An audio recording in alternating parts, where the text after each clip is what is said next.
All right, hello. Good afternoon. My name is Richard Emmett. I'm the program director at the Blue Ridge Music Center.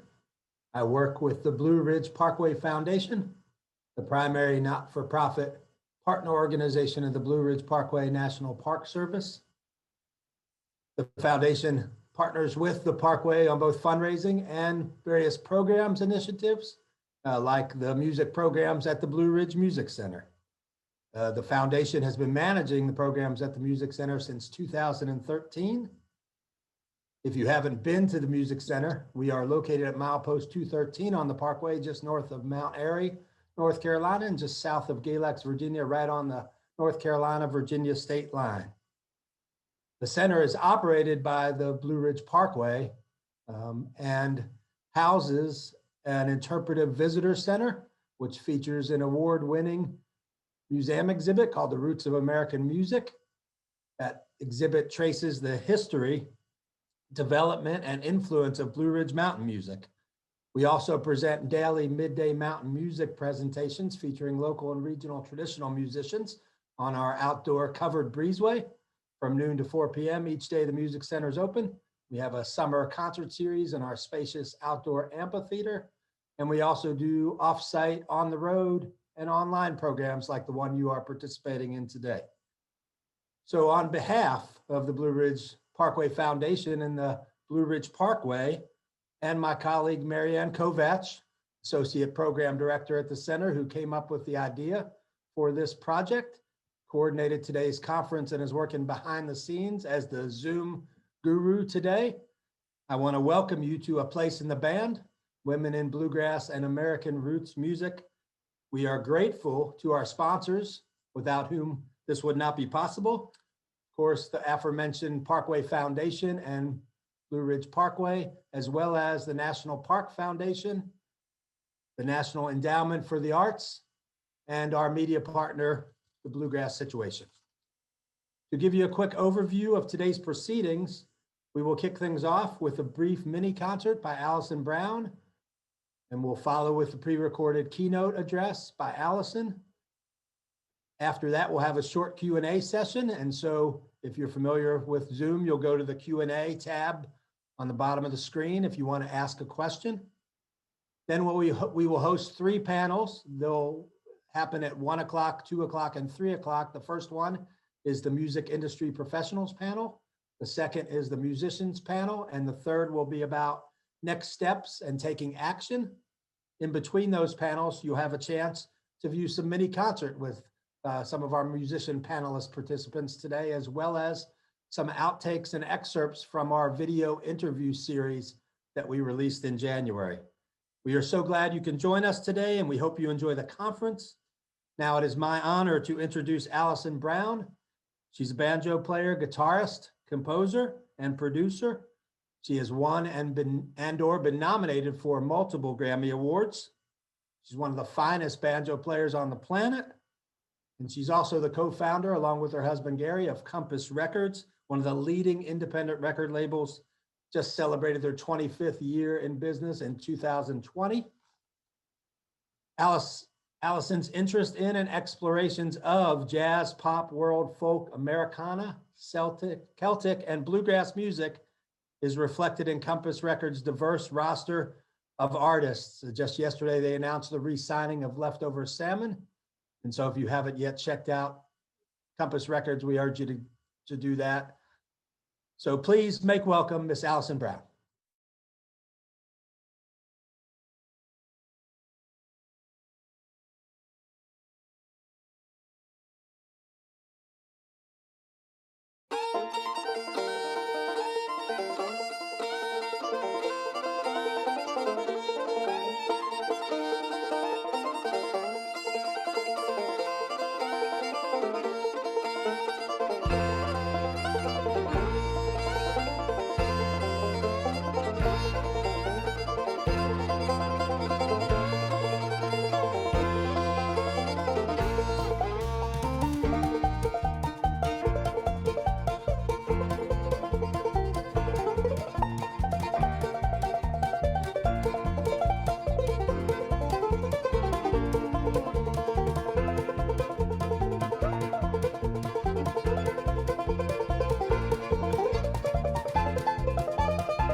So this is kind of riffing on the Earl Scruggs tune, Earl's Breakdown. This one's called Girl's Breakdown.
Hi, I'm Alison Brown, and I'm delighted to be doing the keynote address for today's conference about women in bluegrass and American roots music, a place in the band.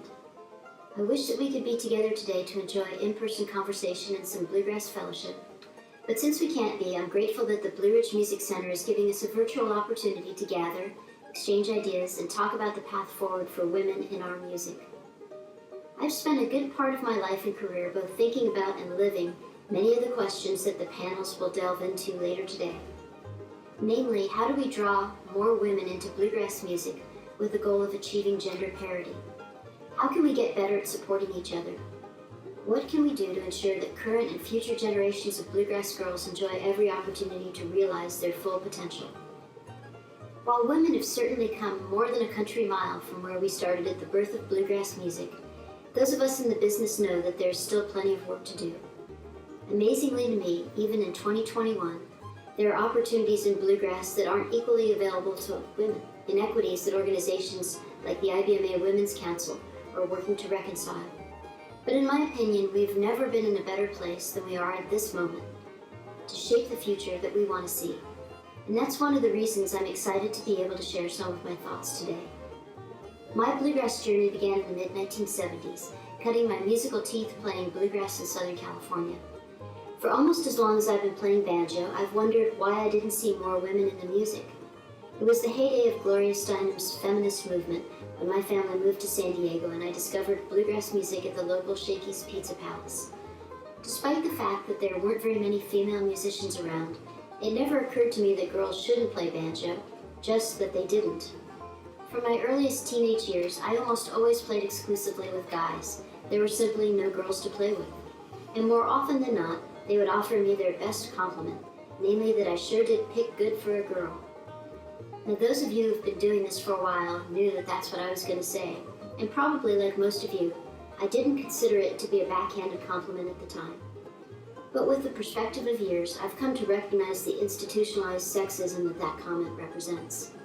It's true, there were barely a handful of female banjo players at the time, but rather than dwell on that, my approach was to try to lead by example, believing that if I was really good, the musical opportunities would follow, and perhaps, in the most important ways, that's turned out to be the case.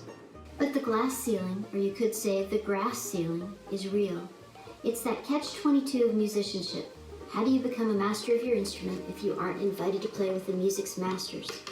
More and more women can get a place in the band, but can she get a place in the band?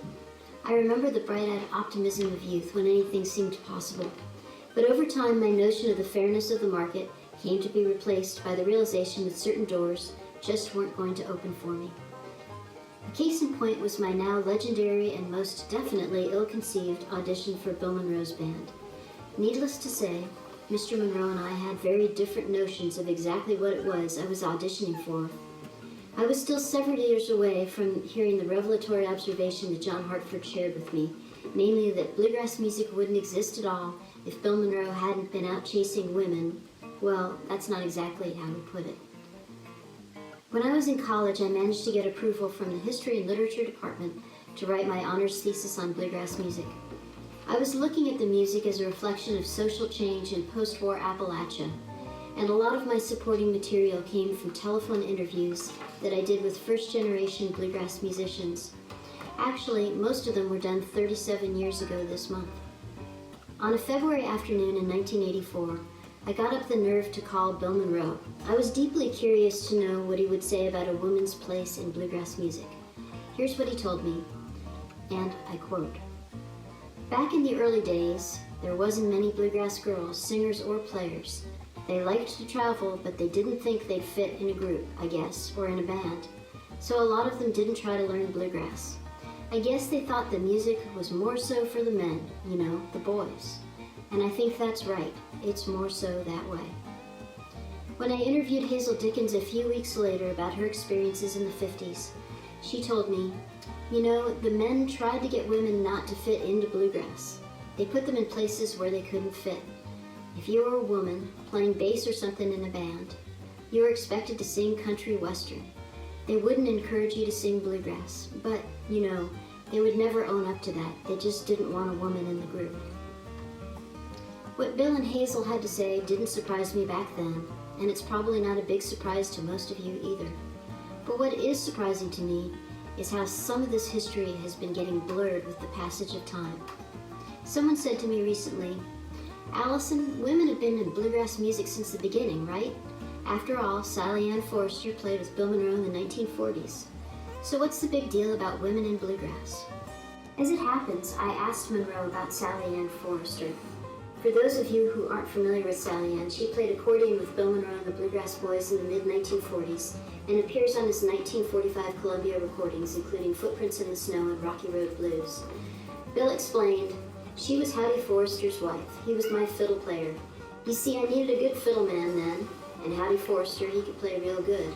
The times were hard, and he would only work if I would hire Sally Ann too. So I did, and it worked out fine, because they were married."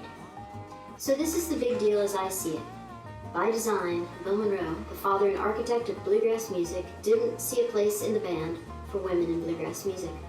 So the lack of women in bluegrass when I was growing up in the 70s was the natural result of what you could say was Monroe's musical and social aesthetic for his music.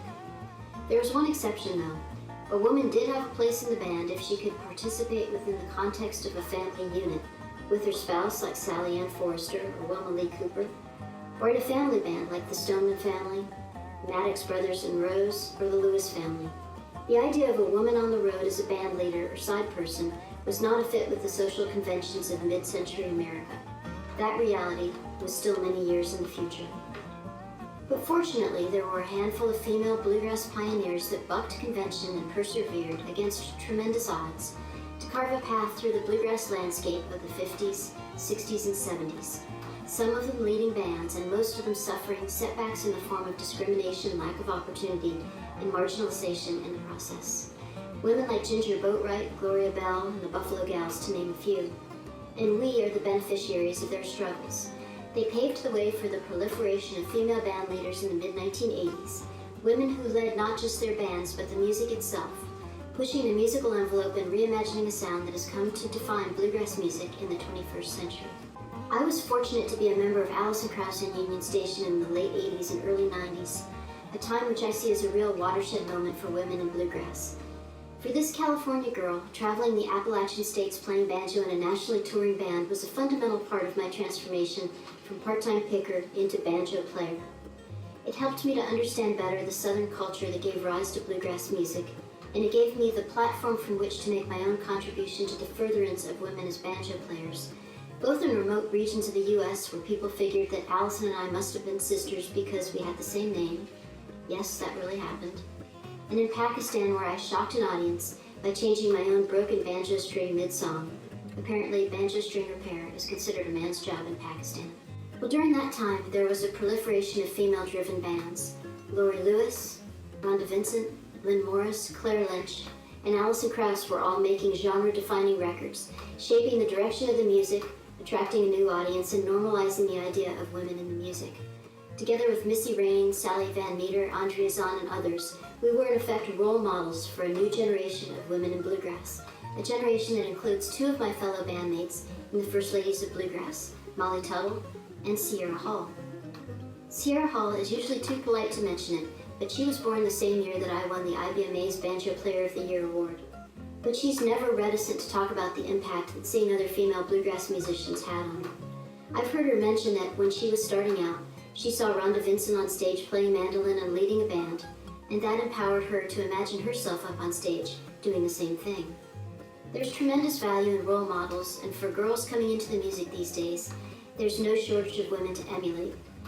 With all-female supergroups like Della Mae, Sister Sadie, and the First Ladies of Bluegrass, the uninitiated might be forgiven for thinking there was ever a time when, as Bill Monroe said, women thought the music was more so for the men. And while there's much work yet to do, we've made tremendous strides. Last year, bluegrass music celebrated the 75th anniversary of that pivotal moment in December 1945 when Earl Scruggs and Lester Flatt joined Bill Monroe and the Bluegrass Boys, scorched the stage of the Grand Ole Opry, and gave birth to the bluegrass sound. For me, the historical mile marker is both sobering and inspiring. Sobering that it's taken so many years for women to gain traction in bluegrass. In fact, the impetus behind the First Ladies of Bluegrass was to celebrate the fact that there were finally 5 women who had won the IBMA's Instrumentalist of the Year award, something that took over a quarter of a century, 27 years to be exact, to achieve. Yet it's completely inspiring to me that despite many odds, we've finally reached a tipping point in the music. While the history of bluegrass was written by its founding fathers, I believe that women will write the next chapters of the bluegrass story. Couple the appeal of a female voice with the instrumental finesse so many female players are bringing to the music these days, and I think you'd be hard-pressed to find a better ambassador than a woman to bring bluegrass music to the mainstream audience. In various types of American institutions, it's acknowledged that once women reach a critical mass of 20 to 30%, they fundamentally change the way that institution functions. Over the past decade, I think we've seen that happen in bluegrass. Many women, some of them are featured panelists today, have achieved leadership roles throughout the bluegrass ecosystem, from artists to artist managers, from writers to publishers, promoters, journalists, DJs, label executives, and more. That ubiquitous 20th century compliment, "you sure do pick good for a girl," is all but faded into history, because really, who wouldn't want to pick like a girl? Do you mean Kristen or Becky? Phoebe or Gina? Deanie or Kimber? The list goes on and on. So now that women have achieved critical mass in bluegrass music, what will we do with our platform? How do we get to a place of greater parity in the music? And what future can we imagine for ourselves and the women who will come after us? How will we achieve it? The tools have never been more at hand, and now it's up to us. Let me offer a few thoughts for our path forward. First of all, we must support and create opportunities for each other. We're no longer in the position of having to rely on men as the sole gatekeepers for opportunities. We can create them for each other. In fact, in my first 2 nationally touring gigs as a banjo player, it was a female band leader who created the opportunity for me. Not a coincidence, and a fact that's not lost on me. By return, whenever I'm in the producer's chair on a project, I'm always trying to include female players on every session. And with an expanding list of female engineers, it's getting easier and easier to make sure that there's gender parity in the control room as well as in the tracking room. The ways we can support each other are really just limited by our imaginations. For example, if you promote or program festivals, help the effort by making sure that women are represented in the lineup and not just programmed as novelty acts. I've heard so many all-female bands tell me that they are never at a festival the same day as another all-female band. That is not okay. I can tell you as a member of an occasional all-female band that all-female bands are not all the same. We don't play the same songs and we don't sound the same. So not programming us on the same day makes no more sense than saying Ricky Skaggs and Kentucky Thunder can't play the same day as the Del McCoury Band. So please, let's try to get past that now. If you're a DJ, can you shoot for parity in programming? There's been a lot of talk about this in country music. A 2019 article in Rolling Stone reported that, based on the sheer number of spins and not just chart appearance, the ratio of men to women played on country radio was 10-1. You might think that radio is not as biased in bluegrass and roots music, but a quick glance at last week's charts showed women to be 3 out of the top 20 on the Bluegrass Today weekly chart and 2 out of the top 20 on the Americana weekly chart. Maybe some of this is a function of the number of female to male releases right now, but that's still a pretty dismal ratio. Since bluegrass and roots radio shows are less chart-oriented and new release driven than more commercial-leaning formats, and draw more heavily on catalog albums, maybe we can use that leniency to be sure that bluegrass and roots radio is more inclusive and gender diverse. The idea of support can reach beyond the professional sense too. Even if you're not a professional musician and don't work in the business side of the industry, you can still play an important part in the effort. If you have the financial resources, consider contributing to the IBMA Foundation's Sally Ann Forrester Scholarship to support educational opportunities for women in bluegrass. No matter where you are in the ecosystem, remember that even something as small as a well-timed word of encouragement or an invitation to join the circle to jam can mean the world. Organizing our efforts to support and create opportunities for each other through mentorship and educational programs needs to be a priority as well, so I'm glad that we'll have a panel discussion about that later today. During my brief stint in corporate America as an investment banker, I noticed how much more deftly men seemed to bring along their next generation than women did.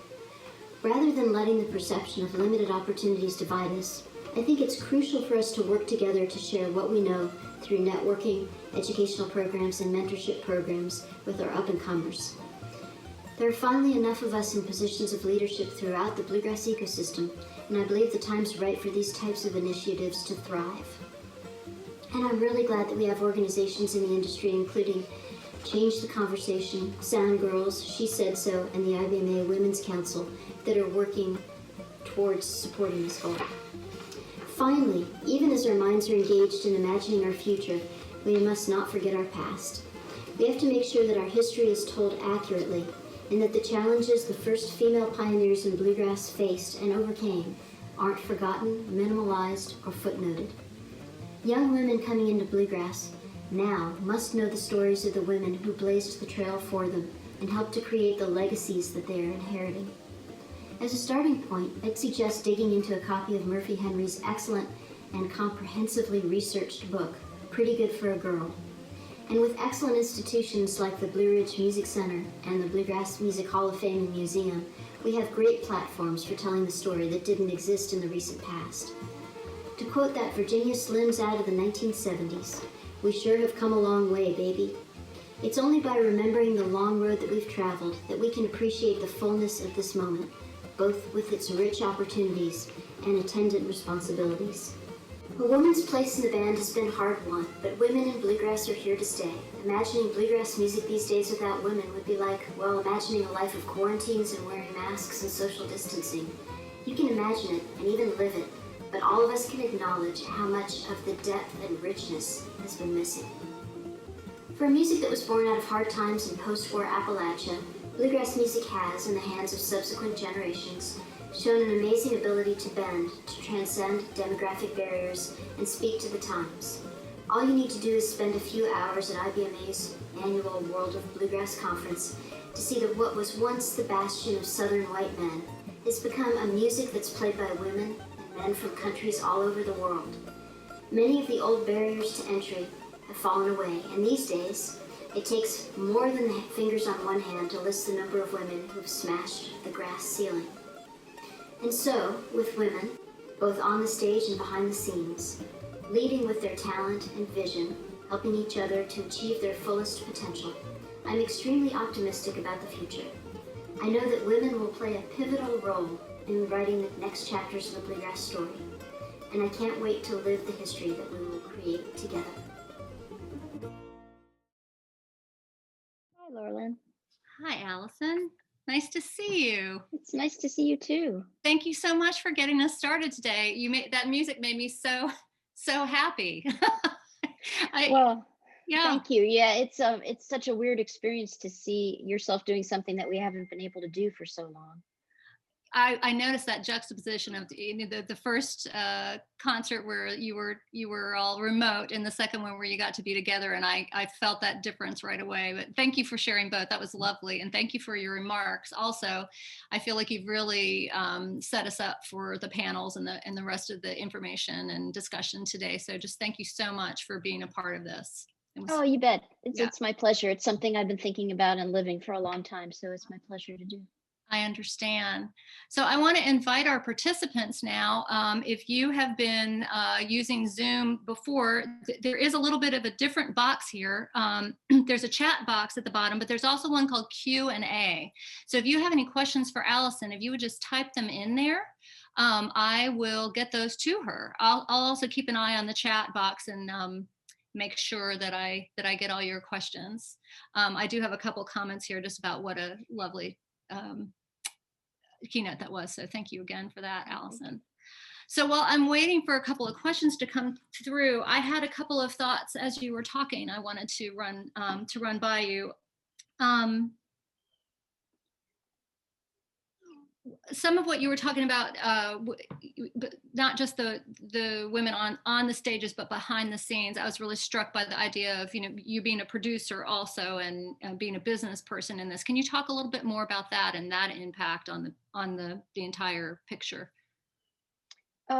Sure. Well, I mean, yes, you're right.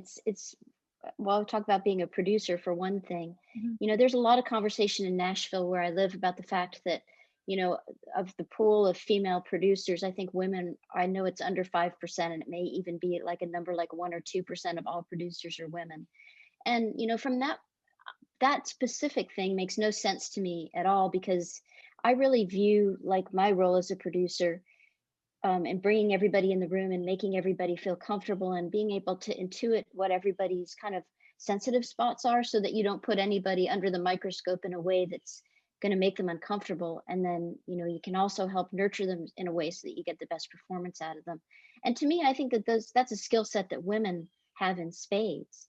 So it's very interesting to me that there aren't more female producers, because I think that we're in a way kind of uniquely suited for that role. And then on the business side of things, the roots music world is, more diverse than I would say than Music Row probably is, and more open-minded. And so, I was an investment banker in the early 1990s, and women were just starting to infiltrate that field. That was more male dominated than I feel like the roots music business community is at this point in time, and probably even was back then.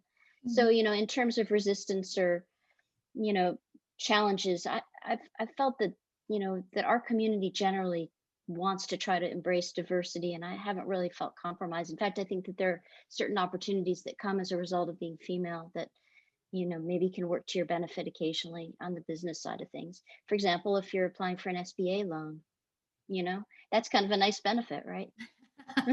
Exactly. That's great. Thank you. All right, let me see. Again, I'd like to invite those of you who are here, if you have any questions, just type them right in here in this Q&A box, or you can put them in the chat box either way, and I'm happy to get those to Alison. Okay, well, I have a couple more thoughts from today. And I think this, I was thinking of it as you were talking about being a producer, that I think it's not just so much that men may not think of women as producers, but women may not think of women as producers and as leaders. So it is a matter of us thinking of ourselves differently, not just seeing others differently. And I'm also thinking about that in terms of how we support each other as female musicians in the larger picture. Do you want to talk about that a little bit more? Yeah, I think that's crucial. I mean, there were a lot of words in that keynote, but one of the things that I think about a lot is the fact that my first two opportunities to tour nationally were both as a result of a female band leader hiring me. And, it happened 2 times, and I don't think it's a coincidence. And I think that there's an incredible amount of power in that. And, that was back 20 years ago. There's so many more women now out there in positions of power, right? So running bands and there's so many great talented women coming up. It just seems to me like a no-brainer. Yeah. But in the business world, and I think I made this point too, it's men do historically traditionally have done a better job, in my opinion, at bringing along the next generation of men. And I think because women have been a minority, they've been made to feel like they're competing with each other for limited opportunity. And I don't think that's the case anymore. Maybe it was the case. Maybe that was just like the patriarchy trying to manipulate us. I don't know. You could look at it that some kind of deep state way. But anyway, I think that we're in a place where we can get past all of that now. And, the sky's the limit. Women are running bands. Women can hire women to play in bands and not compromise by having to hire someone who's not as good as a guy might have been, because there's so many great female players. So that's why I'm so excited about this moment in time. We couldn't have had this same conversation, in 1980, because there just weren't the number of women kind of at all levels of leadership in our industry. So I think it's a great time. Thank you. I've got a couple of things here. I have a comment from one of our panelists saying that I once spoke with an award-winning male artist who's on Alison's label and said she was an amazing producer and raised the level of their live and recorded performance to a higher level. So that's just a compliment for you, Alison. And here I have a question from one of our participants. Do you think that women's taste in music influences our acceptance into the world of bluegrass? I love hard driving bluegrass, but also love sweet and more soft music. This affects who wants to play with me and what audience reaction is. I'm not sure if this person is an artist or a fan or both, but. So that the idea that women tend to play sweeter and maybe a gentler kind of bluegrass than the lay the thumb to the 5 kind of bluegrass. I don't know. The way I look at it is it's just making the field of what is bluegrass bigger. And to me, the music that you're describing, this maybe softer, sweeter, gentler bluegrass music, is more appealing to people who don't know our music. Someone who's coming in from the outside. If the first bluegrass you ever hear is Del McCoury singing, like that really high male vocal, you might think it sounds pretty ethnic or something. I mean, I remember for me growing up in California, the bluegrass vocals were the last thing that I got into. It was the picking first, but the vocals, that was stylistically something that my ear wasn't used to. And so in my opinion, it's women, the way women sing and the way women approach the music that's creating greater potential for the music. So, if it limits who you get to play with, I'd say I wouldn't worry about that. I think that you're doing a good thing for the music, and you at the end of the day, you need to express yourself the way you feel it. And I think if you do that really well, it's kind of like build it and they will come. And I really believe that. Great. Thank you. All right. I have this here from one of our participants also. I'm in an all-woman band. We are great musicians and singers and are considered so. Should we use our novelty to gain more gigs? It seems sexist. Well, the question is how you would use that novelty. And, you know, I mean, I guess that again, I think maybe it's a matter of self-expression. You know, if you want to be very coquettish and dress in a very alluring way, who am I to say that you shouldn't do that? I can just say that for me, and, you know, I'm talking to the other women in the First Ladies of Bluegrass too, we've talked about this. It's like, first and foremost, we've always wanted to be recognized and respected for our musical accomplishments and abilities. And everything else was very secondary. And I think as a result of just trying to be the very best musician you can be, the recognition that comes from that feels kind of more genuine to us. That to say, though, I mean, I would never be one to tell someone else how to do what they do. I hear you. All right, let me take a look real quick because I'm listening to you and looking at these questions at the same time. Phil Mansfield is asking, just wanting to know generally more about what the producer's role is. And there was another question asking to differentiate between producing records and producing festivals. So you're talking about producing records when you talk about producing. Exactly. Yeah. And can you just talk generally about that role for a minute? Yeah, well, I mean, there's no handbook for it. So I think it's a very individual thing. I mean, a producer can be as minimal as just the person who gets everybody in the room and sits at the control desk and lets it all happen. And some producers say, you know, that's really the job, knowing the best people to get in the room for the track you're trying to cut and then get out of the way. But then, you know, you can also get very much into an artist's mind. I mean, I think that I tend to be more that kind of producer, you know, like what can I bring to really, you know, up the game of what's happening in the tracking room? And how can I, like, you know, kind of really look at what everybody's challenge is, what they're trying to achieve musically, and maybe help them get to that next place. Because I believe, you know, it's like when you get done with a record, you always feel like, oh, I'm so much better now. I wish I could do the record again. So I see like records as an opportunity to really grow. And so if I can help somebody in the studio to kind of grow, then I think that that's a great achievement. So when I produce, I tend to get pretty personally invested in trying to make that kind of thing happen. Great, thank you for that. We just have one more before we move into our next segment. A question that we'll also be talking about later when we have our panel with the musicians. But this question is for a lot of people who are just getting started. How can a female banjo player walk into a jam and be treated equally? Well, I don't assume you won't be treated equally. I think that maybe that's the starting point. I mean, a woman playing a banjo is not that much of an anomaly anymore. But if you want, you know, just like, I think the better that you are, the better you're going to feel about the situation. But I think all along the way, at least in my experience, there were always people who opened up the circle for me to join, and then, you know, showed me a lick or two on the side. If anything I asked, people were always very generous. And I think that that's something that's very true with, you know, 95%, if not more, of the people in our community.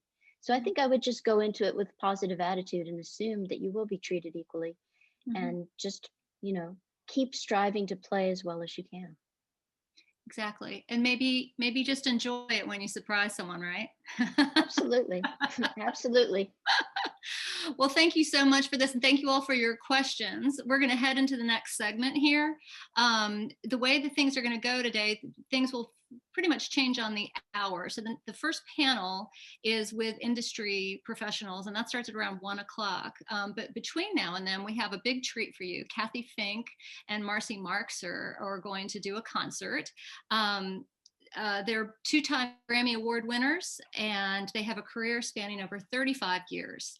They are multi-instrumentalists, composers, producers themselves.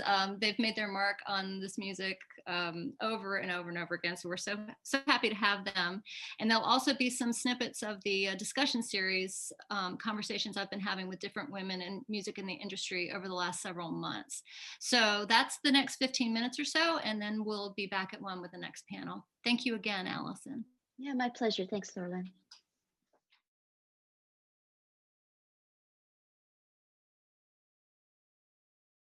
This is an original banjo tune called Ishikawa, inspired by our 4 tours of Japan and some great friends we made there. And it features my partner, Marcy Marxer, on the awesome 4-string cello banjo.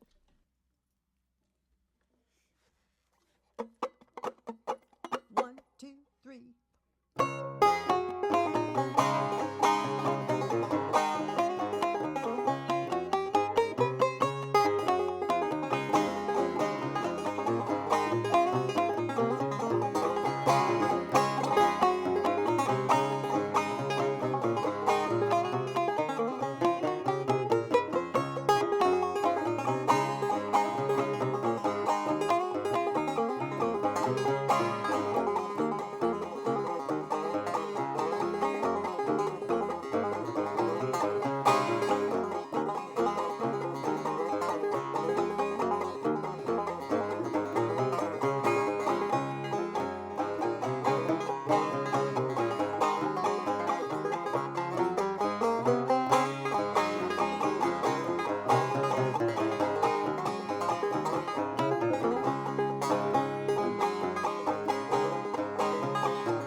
Hope you had fun with that.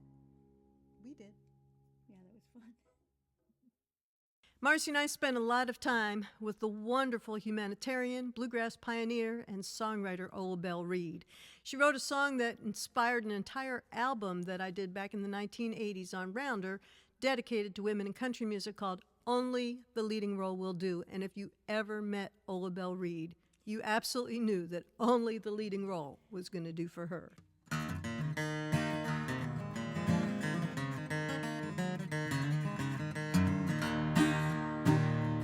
I have always held a second place in heart I love so dear, waiting oh so long just to see a trace or a tiny sign that you care.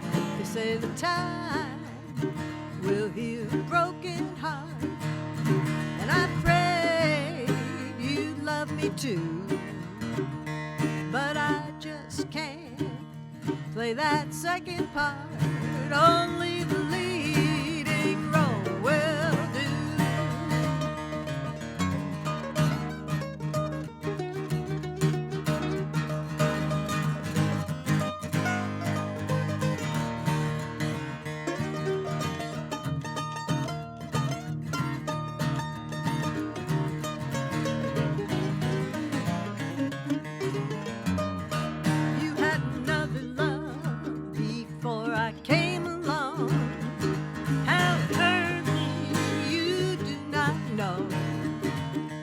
I can't fill the shoes of your other love. So for God's sakes, let me go. They say that time will heal a broken heart, and I pray you love me too. But I just can't play that second part. Only the leading role will do.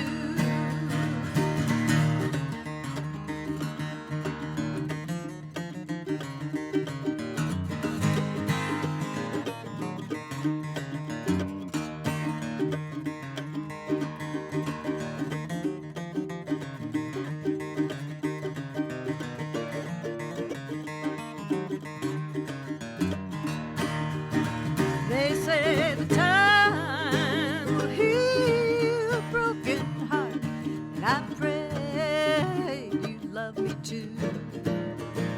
But I just can't play that second part.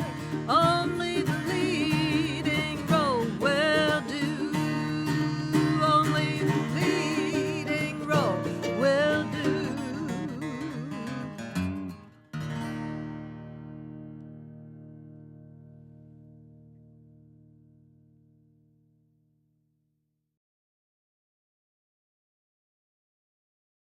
I do notice the festival posters still are pretty male heavy. And then you add into that how few crew members and backing musicians are Lighting women. and all those people. Yeah. And then you have to get into how many managers are women, how many Right. booking agents are women, Festival. right? promoters, Yeah. Festival promoters. I mean, it is such a nice change. Like the Cambridge Folk Festival is committed to 50-50, you know, Wow. and I was guest curator for them a few years ago, and it was so lovely. It was just really, really nice, you know, to go. They're really making an effort, because, you know, you have to realize with that, that still doesn't address all the other inequities in the industry. You know, you're just talking about people on stage is 50-50, you know, and that seems like such a Herculean effort. So it's like, it has to be done, because it's not the lack of talent, it's the lack of vision, you know, of the men who are in charge, because they've just, you know, they're just used to the way it's been for quite a long time. So they have to be challenged. And that, you know, it's women who run the Cambridge Folk Festival, you know, obviously we just have to get into more positions Right. that are going to push that. It's not to say that there aren't men who are also pushing that. I mean, they are. There's an initiative here in Ireland called Fair Play, which is also, you know, talking about the need for equal representation of women in music industry. So these things are happening, but it's slow. It's slow. There are barriers sometimes, but ultimately, I find that if you go in with just a professional, you know, I know what I'm doing. I've been doing it for a really long time. People sense that, Right. and they tend to, you know, not question anything. Everybody just rolls with it, and we go on with the show. You know. So. Well, it sounds like some of that, maybe some of that training you had also, that, you know, you can, I mean, obviously you're a lovely, nice person, but you also can walk into a room and take charge, you know? Yeah. And that might, you know, that's not, I'm not going to speak for everyone, but of my generation, I'm quite a bit older than you, to be taught how to be in charge, particularly of a group of men, Right. was not something I was taught to do, you know. So it does take a little, even for us, it takes a little getting over that Sure. initial, yeah. Sure. Wow. Sure. Yeah. Do you think that because more women are programming festivals, that's going to have an impact on who we see on stage? I think so, absolutely. You know, it's funny. Sometimes I think there might be overt efforts to make that happen. Other times you don't even realize you're doing it. a couple years ago, I happened to look at the lineup that I had, was starting to put together for the North Carolina Folk Festival. So that included bluegrass and old time, including a lot of other genres of music. And I realized at a point that my lineup was about 90% female led. Wow. And I kind of laughed about that. And I said, all right, I can't do an all female festival here. I got to get some men in here to kind of balance things out. So, and it wasn't intentional. It was just that year, the artists that I was really excited about, who I wanted to make part of our event here in Greensboro, happened to be groups that were led by women. Right.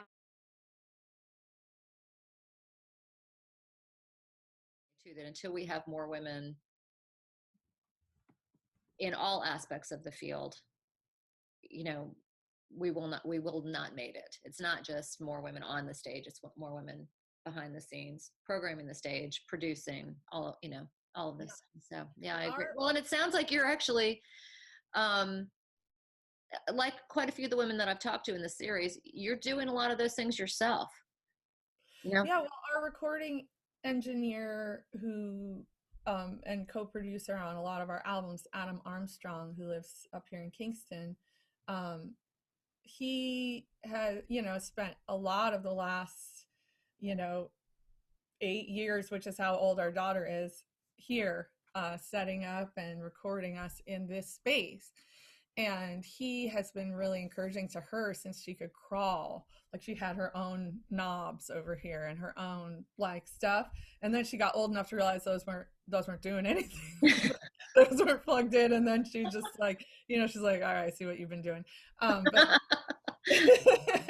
it's really, to me, it's not only seeing women in those positions, but seeing men who don't act like it's weird that you're a girl that's interested in it. Yeah. That's part of it. Growing up, my mom was told she couldn't play the drums because it wasn't ladylike. She was told she couldn't play the trumpet because it wasn't a lady's instrument. Like, she wanted to be in the marching band, and, she ended up in a short skirt twirling a baton, right. So that story comes to me from her, and then to see my little girl crawling around the studio being like, yeah, play with that compressor. Like, you want to adjust the trim on that, or going over to the drums and being like, yeah, just go ahead. That's different. That's different. I mean, that's taking a couple generations, I guess, but it's about people, men or women, in positions of power, just opening their eyes, and Adam's only a couple, I don't know, maybe 10 years or so younger than Mike and I, but I can even see in his generation, I guess you'd say, a little bit of difference there. Yeah.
Okay, good.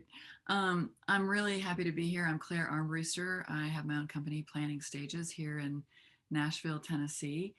Thanks for joining us today. And this panel, where we'll be discussing topics related to women in the music business. And I have some really great women here representing us in the music business. I'll start with Jamie Katz Court, who's with the Piedmont Council for Traditional Music, also known as Pinecone, in Raleigh, North Carolina. She is the communications and programs manager there. Kimberly Glick, a tour manager and audio engineer with her own company. It's called Willow Pool Productions, and she's worked with artists such as Ani DeFranco, Rhiannon Giddens, The Devil Makes Three, and Buffy St. Marie. We have Trisha Tubbs, who is an event producer. She does a lot of work with IBMA with their Momentum Awards and their Distinguished Achievement Awards. She's also on the board for Wintergrass and works as a producer there, I'm sure. Lisa Schwartz, who is festival and programming director for the Philadelphia Folk Festival and also president of the board for the Folk Alliance, who's had a great conference this week, Lisa. I know you've had a lot of input there, so thank you for that. So I'll get started by, we've got a lot of topics to cover here and a little bit of time to do that in. So I'll start with asking why it's important to have women in our industry and working behind the scenes and what they bring to the table. And I'd like to start with Trisha on that, because she sees it from a different perspective, because you've also been in business outside of the music industry. So you know, I think you probably see it from a different perspective. Sure. You know, it's always interesting to look at the studies, and I look at brain research and what neuropsychologists are finding, and there are big differences between men and women, and it really helps to have a diversity of perspectives brought to the table. So having women behind the scenes brings a different kind of perspective that actually enriches the actual production or the promotion of a band or whatever. I find, and of course, you know, there are evil women and all that, but I find that one of the things that women tend to have more of, they're more intuitive. They show a lot more empathy. They're more tuned into what they call emotional intelligence. A lot of women have to juggle so much, so they're incredibly good at planning and contingency planning. Dealing with kids, you have to have infinite patience, perseverance, lots of nurturing. And those are a lot of the things behind the scenes that are really important if you're going to be an event producer or, you know, a recording engineer or a record producer, to bring that to the table. Yeah, thank you. And I think that Kimberly can speak to that as well, being a sound engineer and getting a totally different perspective, because that is still pretty much, you know, a man's world. Can you kind of address it from your perspective, Kimberly? Yeah. Last I heard, there still are about 5% of audio engineers who are women. That's my primary role. I also tour manage and do production managing, but most of what I do is on the road and it's live. And those spaces are definitely still mostly male. But I notice a significant difference in the times when there is more gender parity and when there's more women around. The whole feel of the day changes. And as you said, every woman is different, every man is different. There's within these realms, there's so much variety. But I say the people behind the stage and behind the scenes shape who is seen and how they're perceived. And it can be things as simple as, when I'm mixing, where do I set the female vocals and the female instruments in the mix? I've had artists tell me that when they find out after a show, an audience will come up and say, hey, I mean, it looks like it was fun, but I couldn't hear you at all. So many times women will come to me and say that. And to me, it's really important. If you are standing on that stage, you need to be heard. You have done the work to be here and you're offering something. So we in production roles have that opportunity. We do it with lighting, we do it with sound. We are shaping what you see and how you feel about it. And that matters. And I also I agree, there feels like there's less ego, less competition when there are women involved. And when you're behind the scenes, that's really important, because it's not about us. We have a crucial role to play, absolutely, but we're not going to get the spotlight. And so if that's what you really want, it's going to be a hard road. Yeah, thank you. That's great insight. I find I work on the Gray Fox Bluegrass Festival with a team of women, and it's always just such great energy, and there seems to be no ego involved, and everyone is heard. You know, I think that's a very difficult thing being a woman sometimes in a man's world. We don't feel like people are listening to us or taking us seriously. Lisa, would you have anything you'd want to add from your perspective as a festival director? I know you've been doing this as long or maybe longer than I have. So can you kind of bring it, do you have in your festival, do you have a lot of women that work backstage? Well, it's really interesting. We were the first US festival to take the key change pledge for gender parity. And so we have, since I took over programming in 2017, I was running the festival, having no intention of ever doing the programming. And the programmers that we were using, the third consecutive year, I went into a meeting and pitched a particular artist that I really wanted to see on our stage, a female artist. He had the audacity to look at me and say, "Lise, when are you going to face the fact that folk music is white, male, and middle-aged? I'm not booking her." And I fired him. And I have never looked back. And I hope he's never it's two men, ever in control of stages again, for that reason, because there was no, he said things like, she's good for 200 tickets. It was like, it's a lot like what I've heard, many of my colleagues here say. It's just this narrow-mindedness. And from my perspective, I'm so lucky because just organically, our festival's been between 52 and 56% self-identifying female on every one of our stages, and behind the stages, the same. Yeah. So in positions of power, if you roll into my site, it's a woman who's running parking, and it's a woman who's running grounds, who builds the infrastructure, and it's a woman who's running food and catering, and it's a woman that's going to help you pull your gear off your truck, who's part of our production.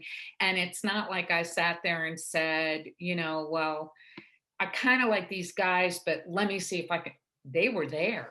It's just been the way it's been with the Philadelphia Folk Festival for so many years. That's and I'm so thankful for that. So I love the thought of, of what Kimberly was saying. It really, it's collaboration. It's not cooperation. And it's corny as it sounds, the rising tides lifting all boats. We have to, heck, 51.1% of the population in North America is self-identified of the genders that we talk about, because we can't wrap our heads around anything else, female. So it kind of would be helpful if we got the perspective of 51.1% of the population. Yeah. Yeah, thank you for that. I'm gonna switch gears here a little bit and go to Jamie.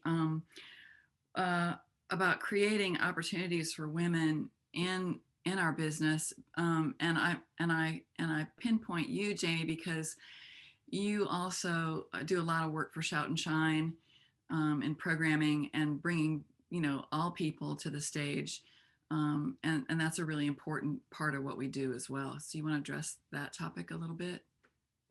Sure. And I also just want to say how happy I am to be here today and be on a panel with Trisha and Lisa and Claire moderating, and Kimberly. It's great to see all of you.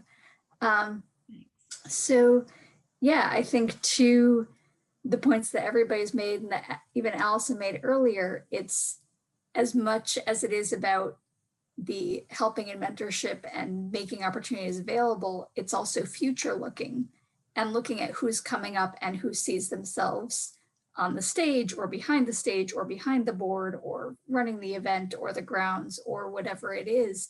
It's, you hear it in diversity, equity, accessibility, inclusion work too, that representation matters.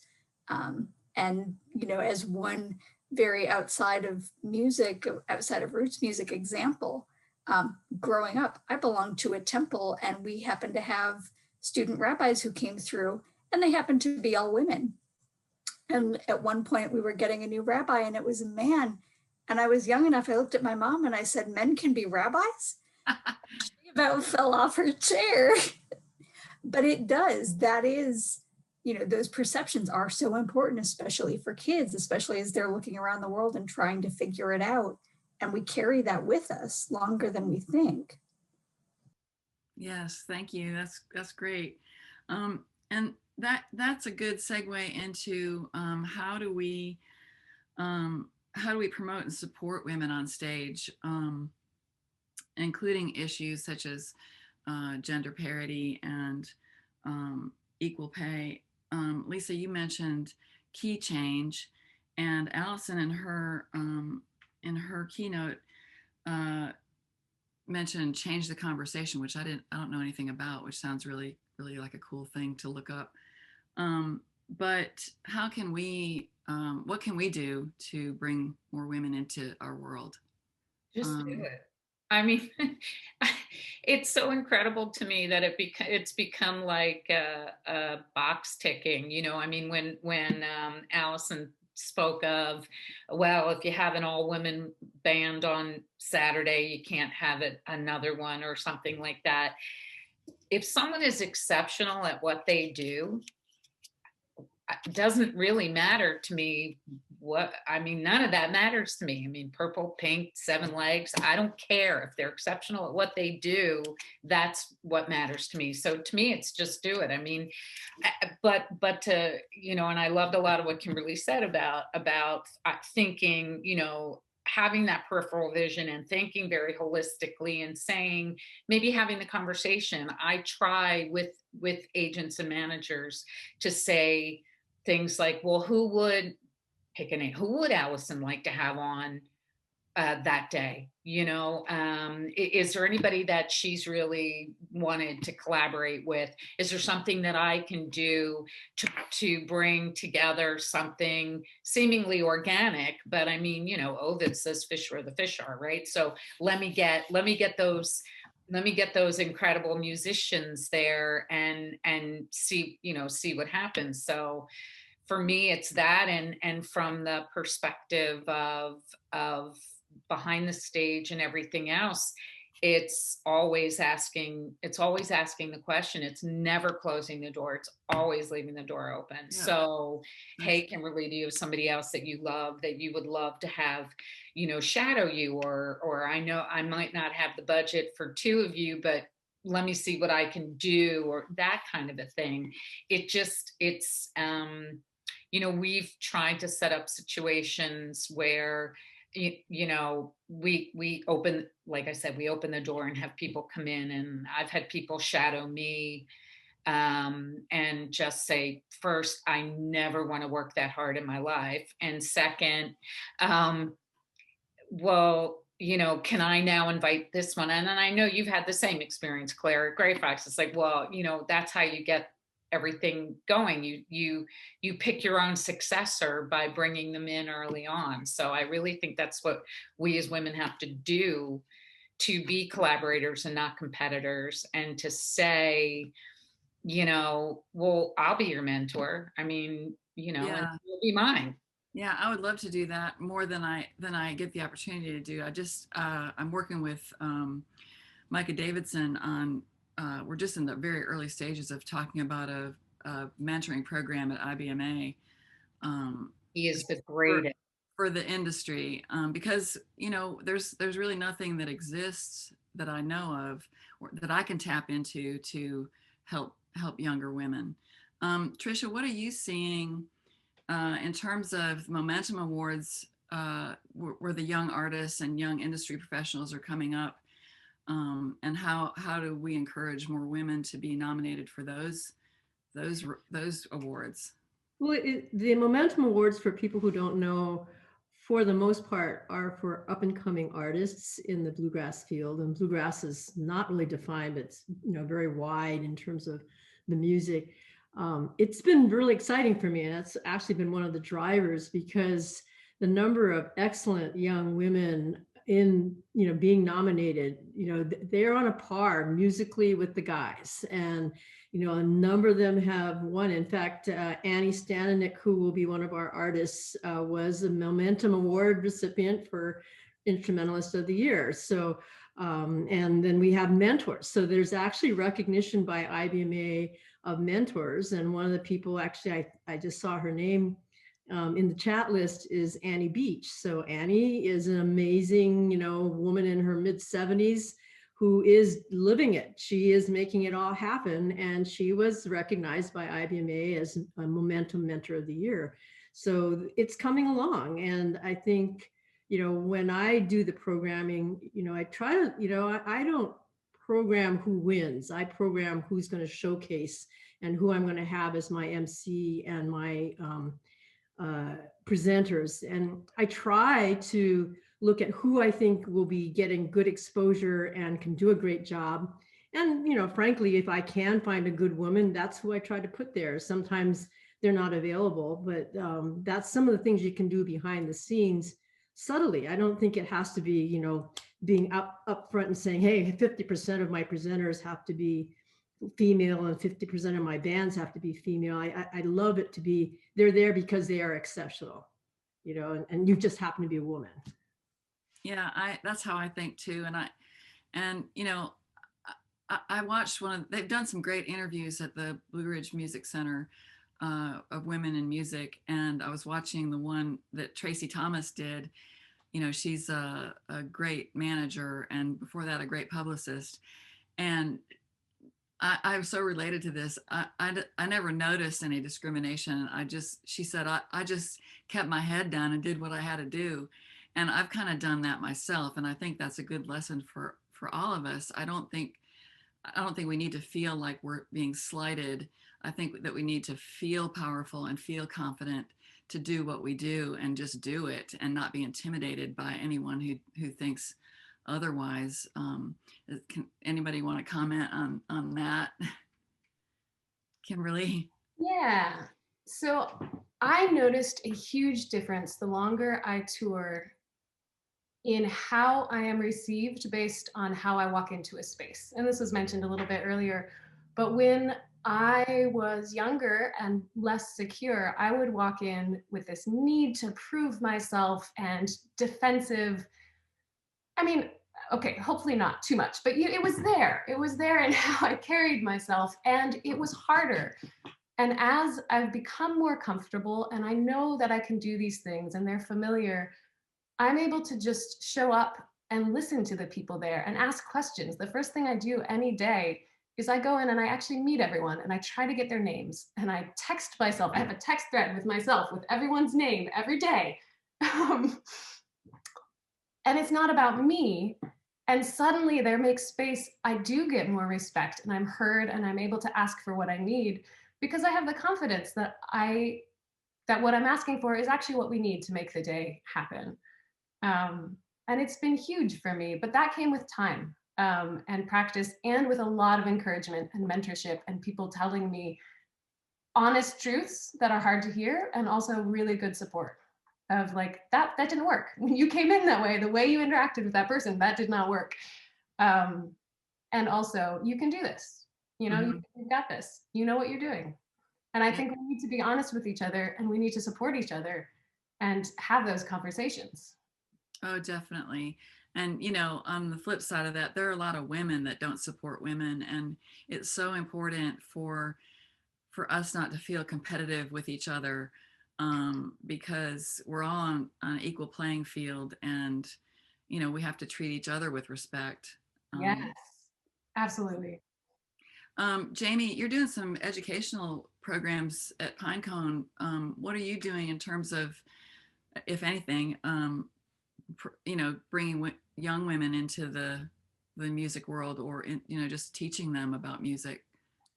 Yeah, I think we're doing a few different things. One is, again, just making sure that where we can, we have women involved as some of the teachers so that, again, the kids can see themselves and it's not like, oh, the only people teaching this music are men. I think also we actually did a conversation earlier this month in partnership with the Handsome Ladies, the Raleigh chapter. For folks who don't know that organization, they're I think based in San Francisco, but they have chapters in various cities and are really working to empower women in all aspects of bluegrass, whether it's just, jams and hobbies or behind the scenes or on the stage. They're doing a lot of great work. But the folks at our local chapter approached us about that. And one conversation was, what can we do in terms of mentorship, in terms of working with younger musicians? So I think, again, and we're hopefully going to talk some more about other opportunities for that and for really working specifically with young women, whether it is more around mentorship. And just, I think, to tag on to what Kimberly said too, because this is such a transient business. We are not all seeing the same people every day. And so we're walking into rooms or festivals or spaces where we don't necessarily know the people if we haven't interacted before in person. We don't know what kind of day they had or week they've had or anything. And so I think wherever we're going, just carrying that sense, both that it's not about us and we are there to serve the event and to make the event as good as it can be. I think people respond to that, men and women and, anyone in the space, just, when you come in with that kind of openness and readiness to do what needs to be done and not say, oh, I can't do that, it's not my job. I think that also helps and makes it easier for people to work together. Yeah, definitely. Thank you for that. What kind of challenges, special challenges do you think women have in some of these roles in industry? Can anyone respond to that? I think there's, I think it's crushing the expectation that we're going to behave in a specific way. I mean, Alison said something about coquettish, which I kept trying to imagine myself and the word coquettish ever being in the same. It's a great word. It is such a great word. But, I've always worked in an industry that was, for whatever reason, described as being male. I was in the home building industry, before in the music industry, and there was an expectation of how I was going to behave, and when I didn't behave that way, to piggyback on what you said, Jamie, I walking into a space and carrying with it my goals for that interaction, not proving anything, but just being, I'm going to, fair play. I'm going to be here. I have a job to do. It's to create the best possible interaction, the best spot, and for everybody, myself included, right? So the last thing you want to have to do is to, start every interaction with, like, all right, let's get this over with, or can I show you my CV? I've had situations where I do everything with humor, big surprise, right? So I've had interactions where, I've had to look at a very large man in a situation who was ignoring me and have to say something like, shouldn't you and I be married for at least a year before you start treating me like this? And that usually diffuses everything. That's great. That's kind of how I deal with it. So I think part of it is that we have, and we just that we're there, ladies, put your shoes on, there's going to be glass everywhere, that sort of thing, just as we are doing that for those that are coming with us, behind us, and so on and so forth. We're also dealing with that which came before us. So I think that the expectation that we're going to be a certain way, like one size fits all, right? So if someone deals with goes to this festival or this event or whatever, and there was, the person who ran it was female, now come to mind and be like, oh, it's going to be exactly the same experience. Like, I don't think so. Yeah. Thank you. Kimberly, what kind of challenges do you see in your field in engineering? Because, are you seeing a lot of young women coming into it? I mean, is there a good influx of women, or, what's the challenge there? Honestly, there still are not as many as I want, as I would love to see. I see more women with interest who maybe haven't found that mentor, the person to tell them, yes, this is okay, you can do it, yet. I know that's why I did this.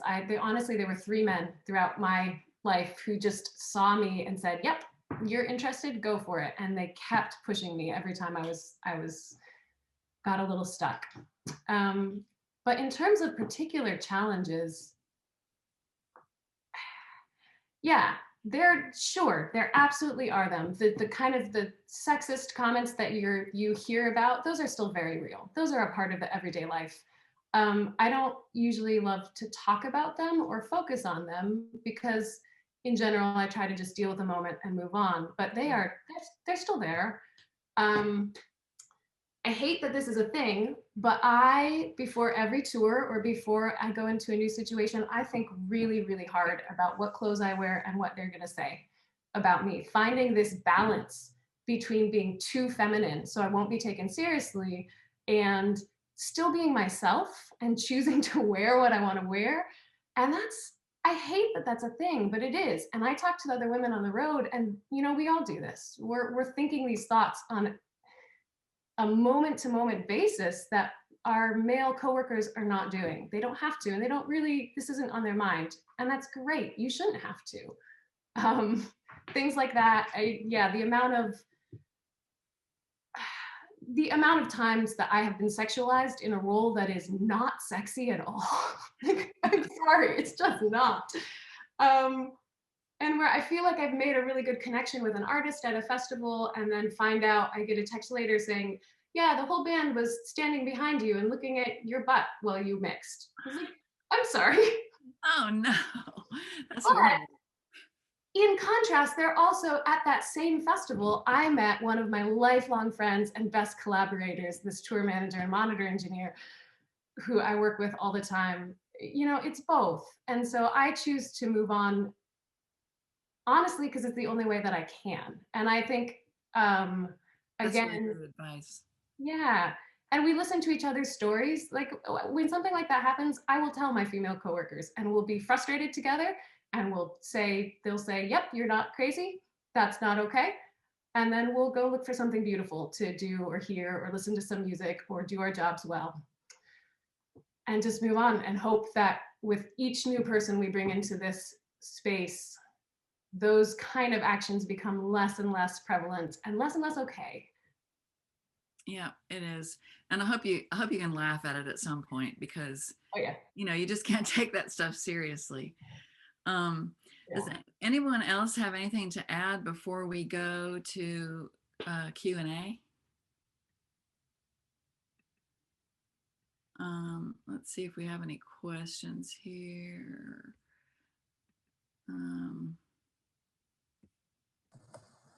Trisha, jump in. This is hard.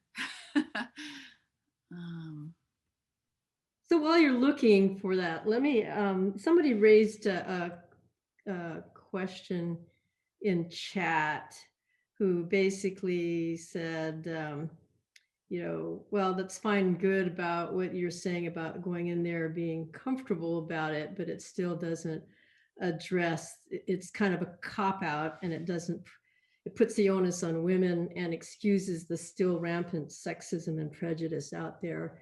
And, I guess I have to, everybody has their own approach to it. My very first mentor in my life was my father. And he was very enlightened for that generation. He was a World War II vet. But what he always said to me was, life isn't fair.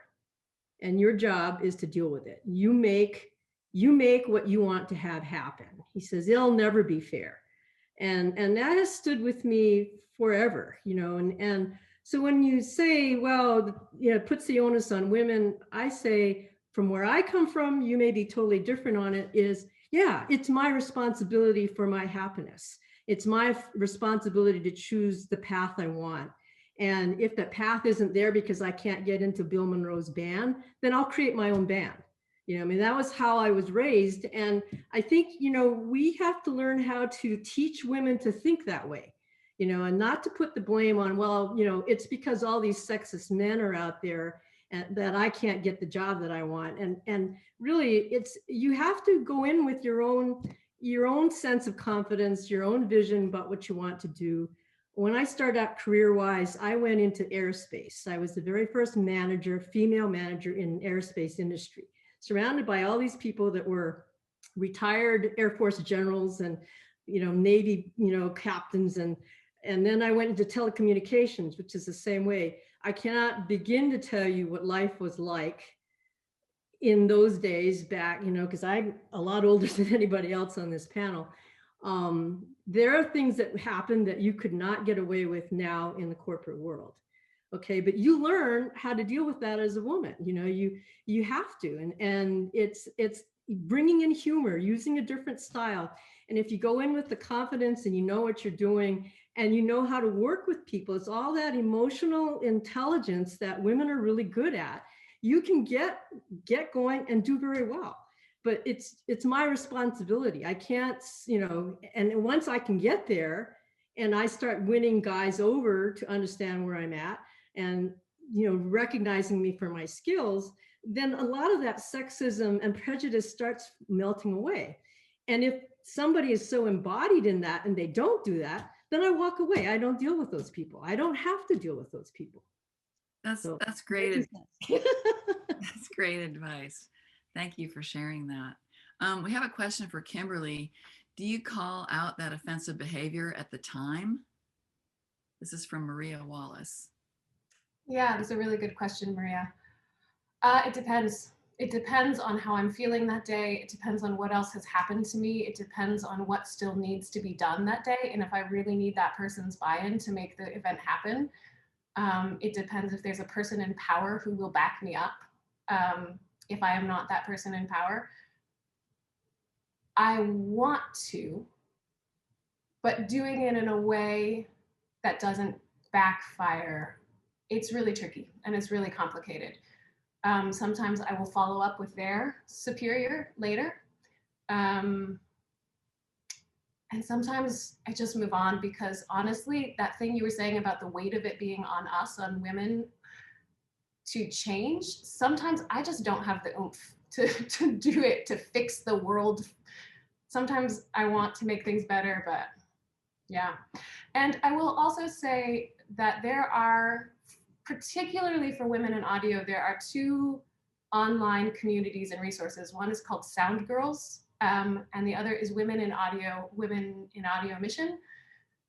Both of those have these really good supports and communities where sometimes I go and I raise those questions there. Like, this happened, what should I do? Does anyone else have any advice? If I don't really know what the best way to address a situation is, it's good to know that there are people who can help me make these decisions about next steps. Yeah, thank you.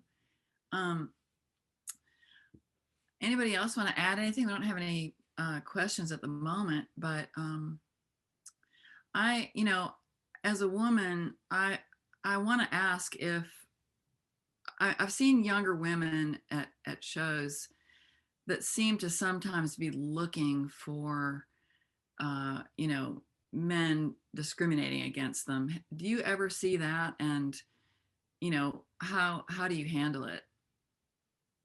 Because I think it's counterproductive when somebody is getting all angry because they think that somebody, you know, a man or someone else even did something discriminatory, and maybe in my view it wasn't, but sometimes I feel like I'm kind of naive about that kind of thing. Well, yeah, I mean, there are people of all shapes and sizes that have proverbial chips on their shoulders. There are people who, you know, we are raising a generation of warriors, which I am thrilled about. But sometimes, you know, I'm about the time and the place for things. So if we have something to do, I'm about the throughput. So I'll get you know, my goal is to deliver the event, and I am not missing, like if Kimberly came to me and said, you know, thus and such, I would be like, no worries, I heard you. That will be taken care of in the correct space and place with your input for your comfort level. So, I mean, that's kind of how I do it, where it's just like, if someone is looking for trouble, you know, you kind of have to just say, oh, you're going to find it, but it's probably not going to end up in a situation where you're going to have the resolution that you want. So let's do what we're here to do. And if you truly believe that was, you know, a horrifically sexist, you know, down with the patriarchy kind of a thing, and I'm not trying to demean it, then we'll schedule, you know, time immediately after to call the person out on it and say, you know what, that was not okay, and I really need to talk to you about that. I mean, here's, you know, and people sometimes are not prepared to hear what you are prepared to say, right? So just because it's the right space and place for you doesn't mean they're going to hear you. So you have to also be prepared to have someone say, so what? And just keep moving on. Yeah. Yeah. And I think sometimes, you know, we can waste too much time being negative about something instead of moving on or solving the problem in a positive way. I mean, I love how Trisha said that her father was her first mentor. Mine was my grandmother, who, I mean, if you Google badass, there's a picture of my beloved grandmother, who was born in 1899 in England and rode a motorcycle in, you know, 1916, and you know, was in the music business and ran nightclubs in England. And she was a very famous comedian in English music hall. And she said to me when I was a little girl, she said, I want you to remember something. Always kill them with kindness. And I said, okay, Nana. And she said, no, but kill them. So I took that very seriously. You can wrap that up any way you want. You know, I've found that to be very effective too, Lisa. And probably, you know, that's one thing that I'm really good at. When somebody's really angry with me at a festival or something, that's because something happened, I just calmly will say, you know, let's tell me how we can fix this for you. And they immediately calm down. And I learned that from Art Manius. When I was really young and first getting started in festival, I would run up to him and I'd be like, oh my God. And he would say, calm down. And he told me, he said, if you approach somebody that's freaking out in a very calm manner, they will immediately calm down. And it's so true. And be kind. Jamie, we haven't heard much from you. We've got a few minutes. So why don't you tell me about your experience, just, you know, as a woman at Pinecone. I think you were a journalism major. So you started out as a journalist. How did you get into music? Yeah, so I came very backwards into arts administration and have been very lucky. I studied journalism and realized that the type of journalism I wanted to do was not actually the type of journalism that I had energy for. And in the meantime, I got a work-study job in my last semester of college helping run some festivals for the town where I was in school, and found that I had plenty of energy and energy left over for that. So then I started looking for jobs and trying to figure out, okay, what is this field? My job placement office at the time didn't know anything about arts administration and didn't know what to tell me. So thankfully I got actually an internship at a place called Longwood Gardens in Kennett Square, Pennsylvania. I was their performing arts intern for a year. I got to work under two wonderful women who taught me a lot about concert management and promotion, and a lot of the internship was marketing, but I also got to, watch them and ask them a lot of questions. So they were wonderful. And then I got a job here in North Carolina with one of the local arts councils, which just, again, happened to have an all-female staff. And they were all fantastic to work with. And then when the position came open with Pinecone, because I was at the Arts Council, I got the notice that, hey, the former executive director is retiring. The person who was in the position that I ultimately ended up in was taking over as ED and was looking for someone to fill his old role. And I just sent a quick note and said, hey, congratulations, and please let me know when that job posts. I'm interested. And he wrote back pretty quickly and said, hey, send your resume and let's talk. So that's great. Yeah, so it is the networking and the, kind of who certainly as much as anything. And then, showing that you are willing to learn and to do the job and to ask questions. And I will admit the first year or two, I probably badgered him a lot more, and he was very gracious about just answering the questions and letting me take on more responsibility as, we got to each other and learn how to work together. Yeah. That's great. And, networking is my favorite part of this business, honestly. And with that, we're going to have to wrap this up, but we'll be back for another panel a little bit later this afternoon. I'm going to introduce a performance by Annie Staninec and John Kael.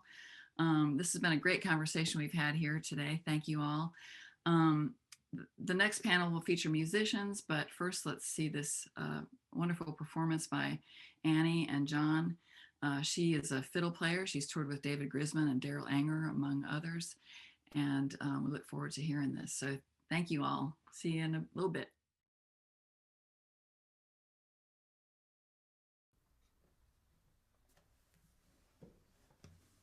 Hi everyone, I'm Annie Staninec, and this is my partner on guitar, John Kael, and we've got a song picked out today called I Got a Bulldog. It's a really fun one that I got from the Troublesome Creek String Band. 1, 2, 3.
long-haired buddy, when you see my long-haired buddy, when you see my long-haired buddy, tell him I'm gone, baby, tell him I'm gone.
But it seems that it didn't cross your mind that playing the banjo was something you weren't supposed to do.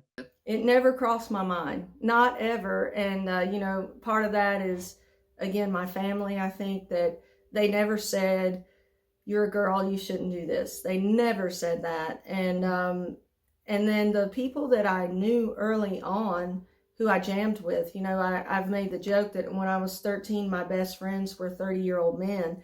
And it was really true because I pretty much checked out of school. I mean, I as far as extracurricular stuff, I was super involved in just a whole host of things. And the more I got into banjo, the more everything started falling away. And by my senior year, my mind was so far past what was happening at school, and there were no kids who even knew about bluegrass at school. So what I looked forward to on the weekends was the chance to go play and jam with the little pocket of people we had fallen into. And those guys are still some of my best friends that I will always look back fondly and appreciate, because they were so encouraging and just such gentlemen and just really supportive and, you know, good musicians. It gave me an opportunity to play with people who could play. And yeah. I want more. I don't just want there to be some women. I want there to be women who aren't just the singer and also that they also like play an instrument, or that it's not one woman surrounded by men on stage, which is what I did, you know, and still do in the Mammals, or that it isn't an all woman band that is like, that's like this novelty that, you know, that's part of their identity. Like that shouldn't be a fact about a band. Right. And, you know, if you think about not just what has changed in music or in the industry since, or, you know, industry such as it is in folk music, over the last 50 years or so, but what changes do you see in the role of women? Well, I think that finally the International Bluegrass Music Association has put much more focus on this, and I think it's a good thing, on diversity and the role of women, and they're trying to be more inclusive. I mean, it's not, because it's not the easiest thing in the world, because you're dealing with a very entrenched white male dominated area, which was, you know, although African American music has always been a main component of Southern traditional music, it's just never, because of racism, it has been pushed down, and now it's beginning to be recognized as such. Because, you know, if you're talking about traditional Southern music, you're talking about music that's heavily influenced by Black music. You know, all the syncopation, all the slides and slurs and things like that we use in Southern singing are a result of the interchange with Black music. Right. And so it's changing, but for a long time, bluegrass was really a white guy's thing. Right. Well, and guys, not just white, but male. Yeah, white men.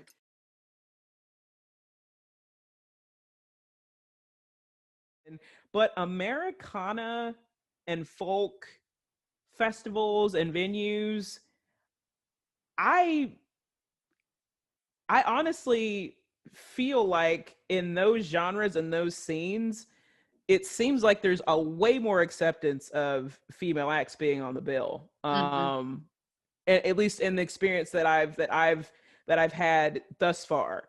There's just been a tremendous push, especially with, you know, organizations like Americana Fest. There's like this huge push to like recognize women and their talents, and, you know, so yeah, I feel like in the circles that I've been in, I've been fortunate to be on bills with amazing female artists, and so I feel like, but I feel like in other genres, it appears like a lot of those problems are still kind of persisting a little bit more. But not to say that there's not any issues in the genre that, you know, that we're in now, but I get a sense that, like, generally speaking, I've had very pleasant experiences with promoters and with, you know, other artists, and there seems to be this readiness and openness that's been happening, you know, and slowly but surely also people of color, that's a whole other, that's like a whole other project in itself, obviously. Right. But yeah, but I don't know if it feels like things are slowly starting to move in the right direction for all of that stuff. So. Right.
We have Annie Staninec. You all just heard of her playing fiddle just a minute ago. She's a fiddler who's toured with David Grisman and Daryl Anger, among others. She has been a full-time member of Cathy Fink band since 2008, and she teaches at many prestigious music camps around the world. We also have Missy Raines. She's a singer, a songwriter, and an award-winning bass player. She was the first woman to win IBMA's Bass Player of the Year in 1998 and has gone on to win the honor 8 more times. Missy Raines started her career playing for bluegrass legend Eddie Aycock. For many years, she played with Claire Lynch and the Front Porch String Band, touring with the group off and on before pursuing her solo career in 2009. Cathy Fink, who you also heard earlier with Marcy. Hey, Cathy. Cathy is half of the 2-time Grammy-winning award duo Cathy Fink and Marcy Marxer, but we get all of Cathy today. Cathy's not really ever half of anything. Their shows and recordings pay tribute to groundbreaking women musicians like Ola Belle Reed, Maybelle Carter, Elizabeth Cotten, while carving out new territory that has opened doors for multiple generations of women in old-time and bluegrass music. So thank all of you for being here. And we'll just kind of launch in here with some questions, and feel free to jump in if you have something you want to add or piggyback on. Okay. So just hearkening to the name of this conference, a place in the band, women in bluegrass and American roots music, it kind of speaks to that that idea that what it is to be a sideman versus a leader of a band. And I think there's for a long time, when you thought about women in bluegrass, you'd think of Claire Lynch, or you'd think of another female leader of a band, and we not as much seeing women as primarily side instrumentalists. Annie, would you talk to us about that? Just about, you mean like women being a part of a band versus being kind of the front person? Yeah. And how have you experienced that? Yeah, personally, I've been in, I guess, both situations, although I've mostly been a side person. And partly that's because I've never had a strong drive to front my own band necessarily. I've done it, but I have never really felt like that's been the main focus. It's just always been more like, I need to put a band together for something that I'm hired for, and I'll do that. Yeah, I've always been a side person, and it's been really fun because I've been a side person in Cathy Fink band for so many years, and she is definitely the band leader, but what's so fun about being in her band is that it's very collaborative, and everybody has always had equal say and influence and ideas for song arrangements and harmonies and instrumental arrangements. And so,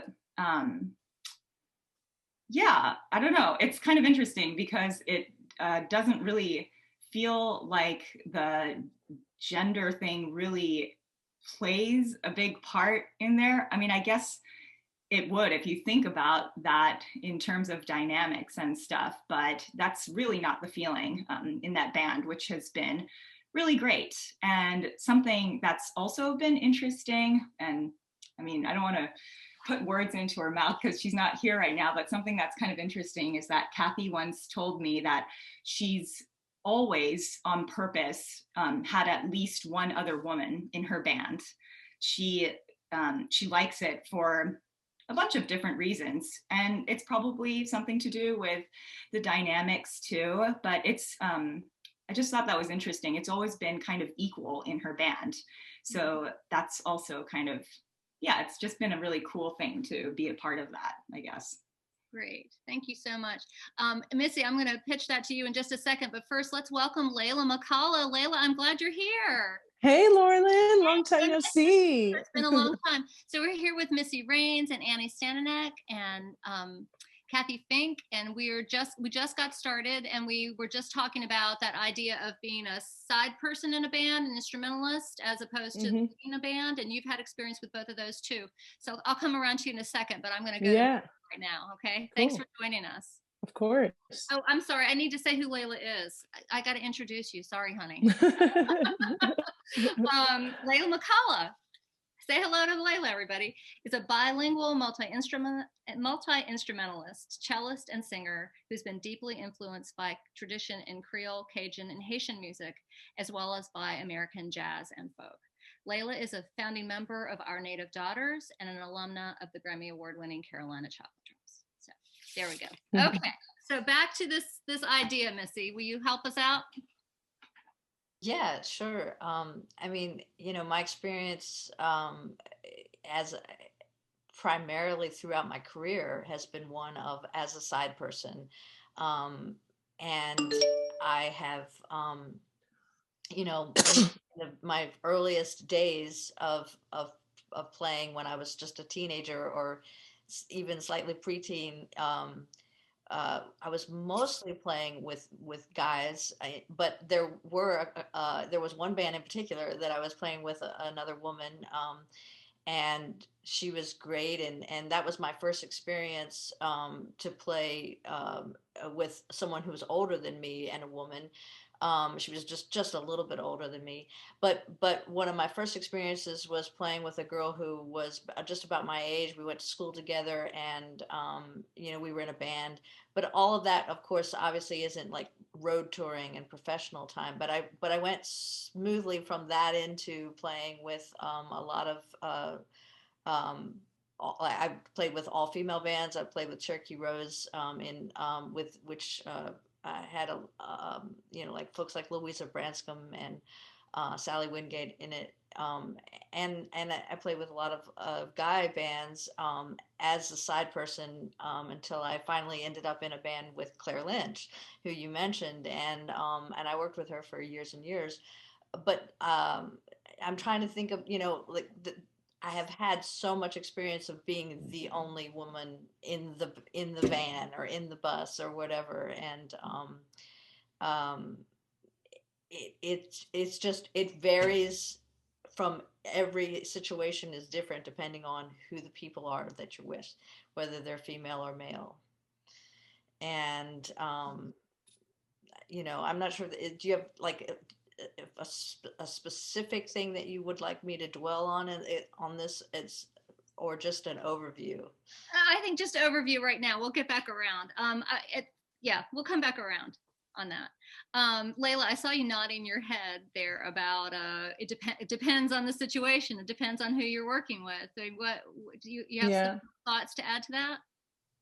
Well, I've been thinking about this a lot, and just basically, I've been thinking about this in the context of colonialism and how we're all sort of equally affected by it. It isn't just, Black history isn't just Black history. It's kind of all of our history. It's our shared stories. And, you know, I think that we live in a patriarchal society. And what resonated with me about what Missy was saying was that, you know, just because you're a woman doesn't mean that the patriarchy isn't what runs through your veins sometimes, you know. And I've been in situations, certainly, you know, I lead my own band now, and I have a solo career as a solo artist, but for many years that was not the case. And I was always the side person. I'm a cellist sort of by trade, and learned how to play guitar and banjo later. But yeah, I think that it really depends on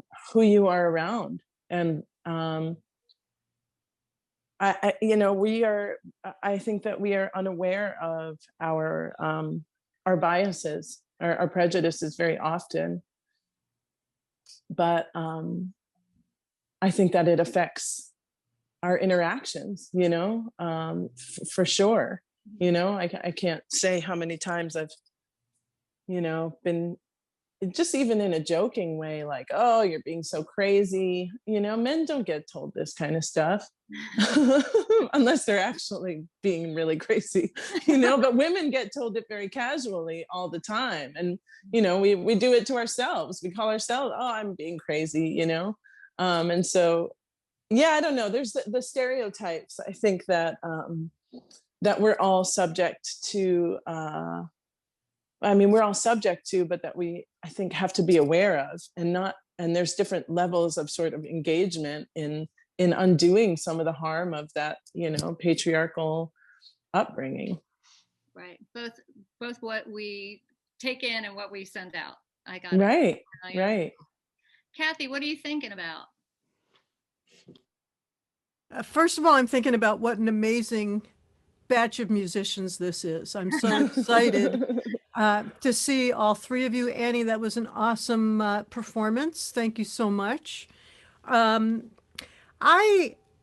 know, in some ways I feel very lucky, because my first major band was a duo with my former partner, a guy by the name of Duck Donald, who pretty much taught me, you know, 70% of what I know about bluegrass in a great way. And from day one in our early 20s, basically had there's no reason why you can't do this attitude, which, you know, filtered over to me. And at the same time, as we traveled around all over Canada and the US, yeah, we heard all the same comments everybody else heard. You know, I can't believe you're playing banjo, you're a girl, blah, blah, blah. But at the same time, I sort of feel like this ties so much into what we just heard from, and my mind is slipping, the fabulous engineer from the last panel.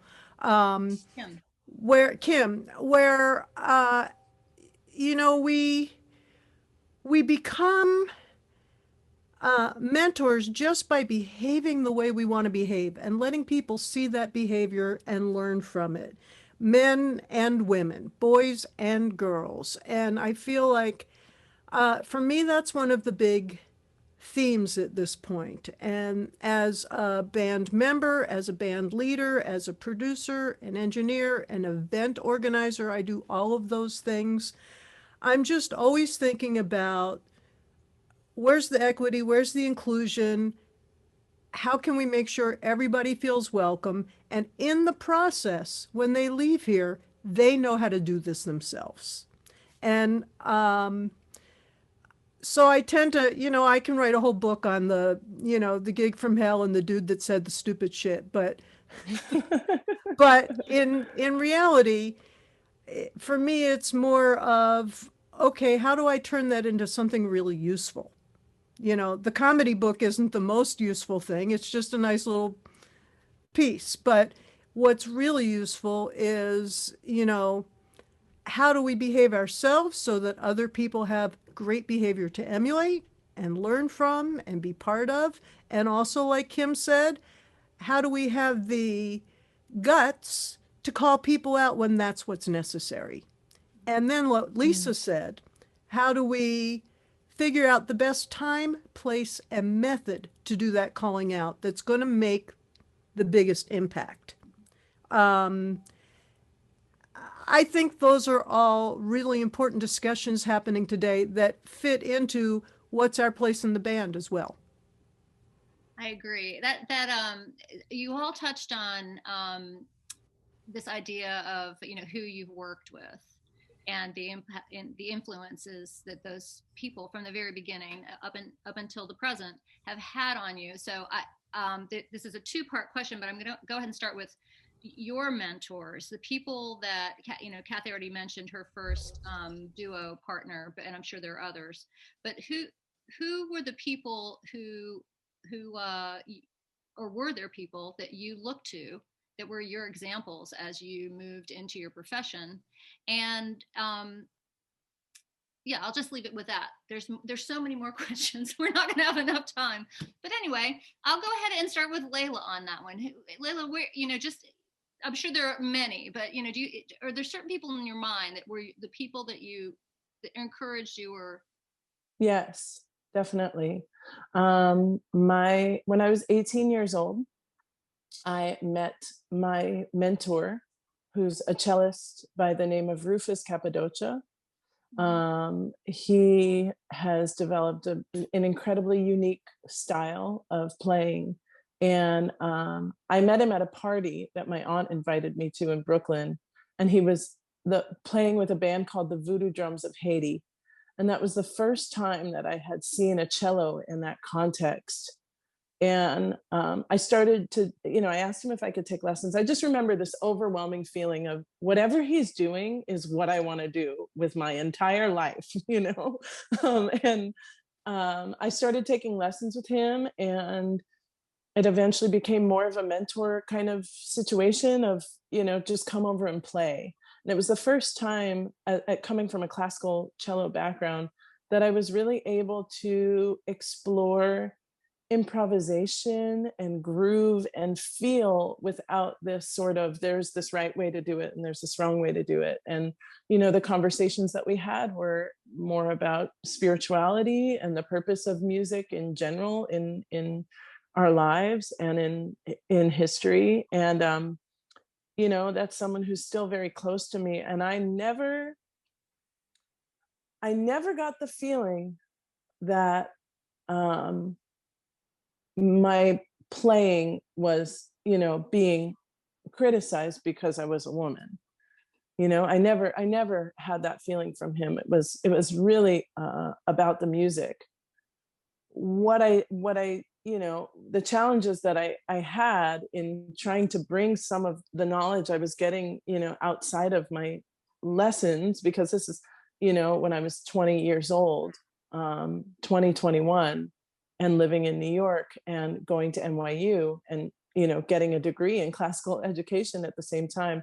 I felt the rigidity, more in those environments than in the close relationships that really fostered my playing style as it is now.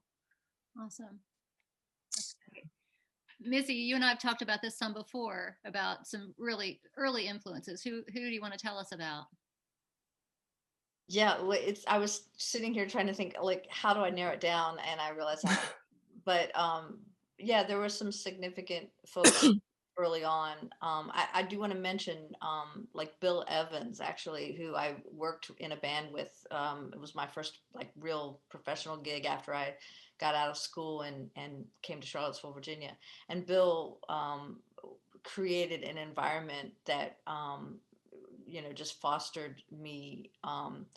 It wasn't always easy because I was like, really like, I didn't know, I was a little unfocused, let's just say that. But he was a great mentor and treated me in the most, in the kind of way that I really needed and was looking for, the kind of mentorship.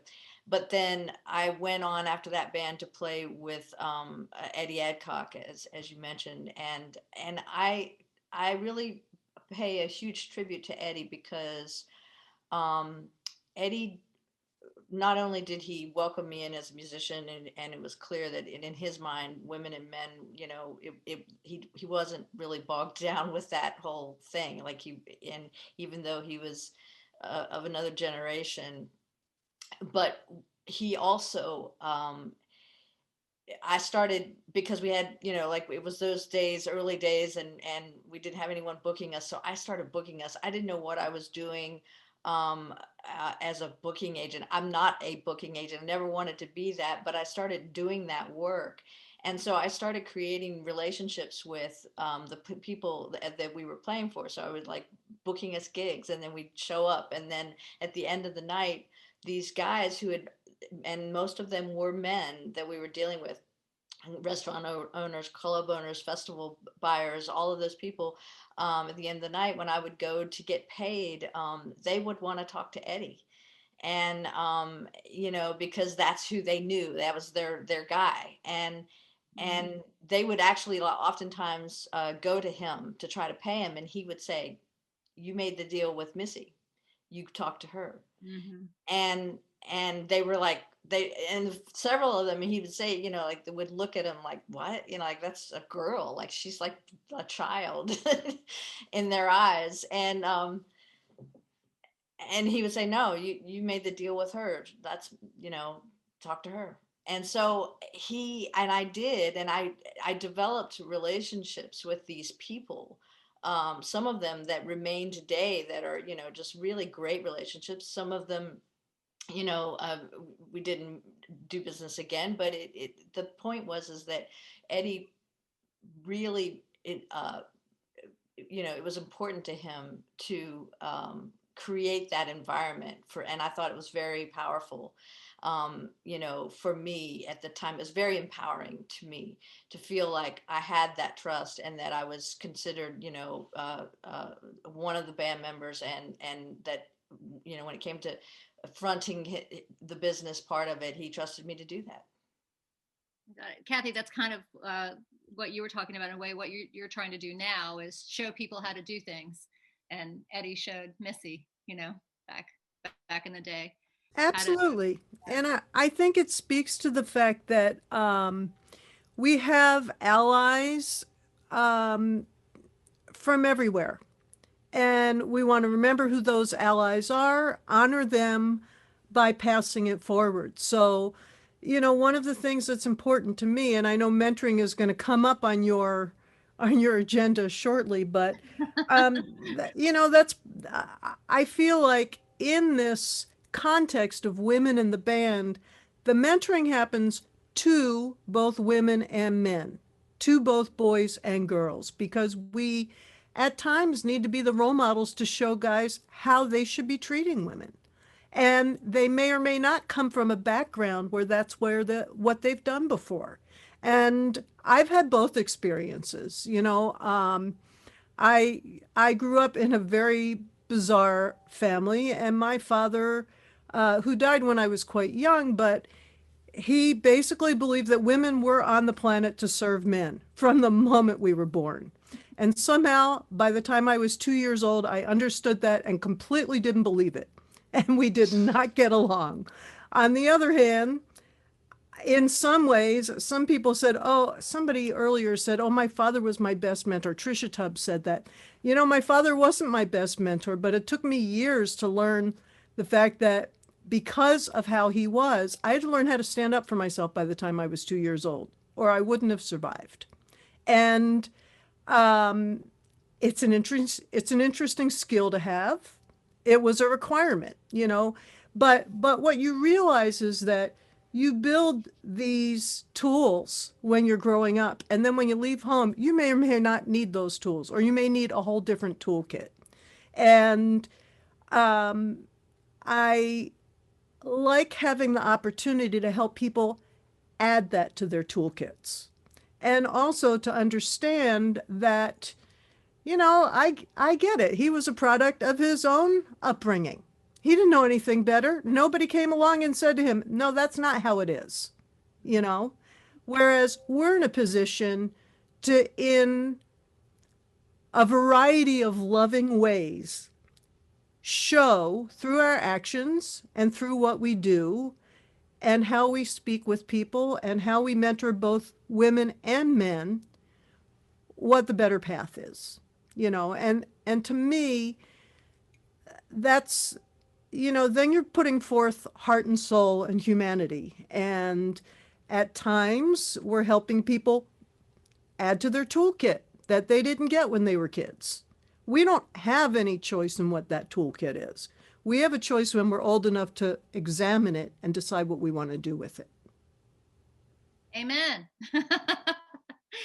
Annie, how's that for enough therapy? Yeah, you did good. You did good. Annie, I want to give you a chance to talk about any mentor or mentors that you want to talk about, and then we'll move on. Oh, well put, everybody. Kathy, I don't want to go after you all. But yeah, I guess early on when I was a kid, I guess my dad mainly is the one who got me into American roots and bluegrass music just because he liked it. And so I just tagged along with him to jams and festivals, and I loved it. And then another early mentor that I adore to this day is Chad Manning. I got to take lessons with him for several years, maybe from the time I was about 9 until I was 15 or so. And kind of like Leyla with your mentor, I just thought he was the coolest. I love his fiddling and I looked up to him so much. And the lessons were all about the music and the subject of like being a girl never even emerged. We were so into fiddle music and he was so excited about it and so excited to show me all of his heroes. And so that was really awesome. I was very inspired by that. And there was never a thought that crossed my mind that I couldn't do something because I'm a woman, and all the kind of discussion and critique and all that stuff was completely focused on the music. And then similarly with my one of my best friends is Paul Shalatsky, who is an awesome fiddler and plays just about every instrument. And we have spent many, many hours nerding out about fiddle music and different kinds of genres and musicians that we love. Again, and swapping stories about gigs and all that stuff. So those are some early and current mentors. Stacy Phillips is another one who always just endlessly encouraged me in my music and teaching and would help me out when I was writing transcriptions and all that stuff. Again, always focused on music. And then now also, for sure, my partner, John Kael, that I had with me for the performance a few minutes ago. And that's been really cool because he's always encouraged me to stand up for myself and be professional and go into things with a professional attitude, because I have been a side person for a lot of things, but I also get hired for a lot of work on my own. And so he's really helped me, I think, build a lot of confidence, exchange emails and make deals confidently. And he really, really believes in me. And that's a really big thing, to have a partner that, says, trust yourself, make sure people respect you and your time and get what you need, but be respectful of them. And that's always the vibe that he's had with me. And I feel like that's been a really big thing in just myself being confident, going out and playing in bands and making deals, recording or what have you. So yeah, I definitely credit him too. that's actually a good transition to another topic. I want to we'll talk more about mentorship, but we also might get to that more in the third section which is the third interview, which is about more about what we can do for the future. So if we don't get to all of it in this segment, that's fine. Missy and we've talked about this before, and I feel Leyla, like we've talked about it in just kind of backstage before, making that transition. Some of what Annie was just talking about, from being in a band to being on your own or fronting a band, and what have been your obstacles to that, and I'll just leave it open. Like Missy, would you take that one? Sure. Yeah. I think I've said this every time somebody asks me this, but it's like, going from just being the bass player, the side person in a band, and then to a band leader was possibly the scariest thing I've ever done. And the most worthwhile thing I've ever done. But it was truly frightening and terrifying at every level. But it was something that, I wanted to do in my heart. So doing that, the obstacles that I found was as long as I had worked, I mean, for years and years for people, I thought I understood what some of the pressures might be and the responsibilities and the obligations of a band leader might be, but I had no idea that the level of intensity and what it really took. So I learned a lot of that the hard way. So there were just learning curves all over the place. But I think in our discussion, Laurelyn, when we did the interview for Place in the Band, that I mentioned that there was a transition period for me where I was working as a duo with Jim Hurst, and during that duo period with Jim, I again, and this would fall in, he would be considered one of my mentors, because that in between time of going from being a bass player in Claire Lynch's band to full-time just fronting my own band, there was a lot of performances with Jim as just the two of us, and we were on stage together up front. And for me, that was the first time I was in the front line, and in that setting, and forced to talk, forced to interact, forced to sing. And I use the word force, of course, with tongue in cheek, but just all of those things. And so the process of that really helped me get into the band setting. So that journey, wouldn't have been possible without somebody like Jim, who encouraged me and offered so much support through that process. So I think that the obstacles that you find, in trying to create a band, as a woman, for one thing, there's that, but then just doing a band is hard, whether you're a guy or a girl. It's a hard thing, keeping a band going, creating, being the creator, creating a team, having a team, and keeping that ball rolling all at the same time, and taking care of yourself, so that you can actually bring it when you're on stage, and all of those things. Is a huge responsibility. So I think that having the support around me of folks like my husband and who I could never have done it without if I hadn't had that strong support of saying, yes, you can do this. But the obstacles are very real. I remember being in Claire Lynch's band as her bass player for years and years, and traveling with her, and we'd go to the hotel and spend the night, and from after whatever gig that we played, and everybody went to their rooms, and the next morning I would have I don't know, worked out and had a great breakfast and done all these self-care things. And, Claire would get in the van and she'd be like, I have to have coffee now. And I have to, she'd look like she hadn't slept. And, and I would say, well, what did you do?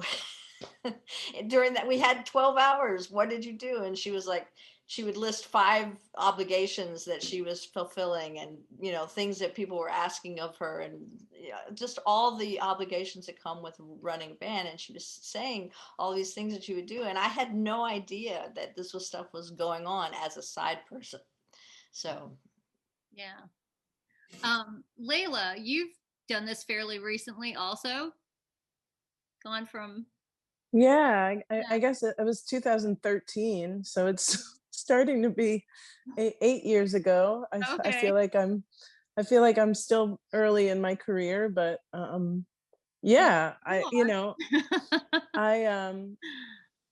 it's funny to like not be at the very beginning, but be at the beginning still, but I basically toured. I kind of describe my career as a series of happy accidents. I moved to New Orleans. I was playing Bach in the street.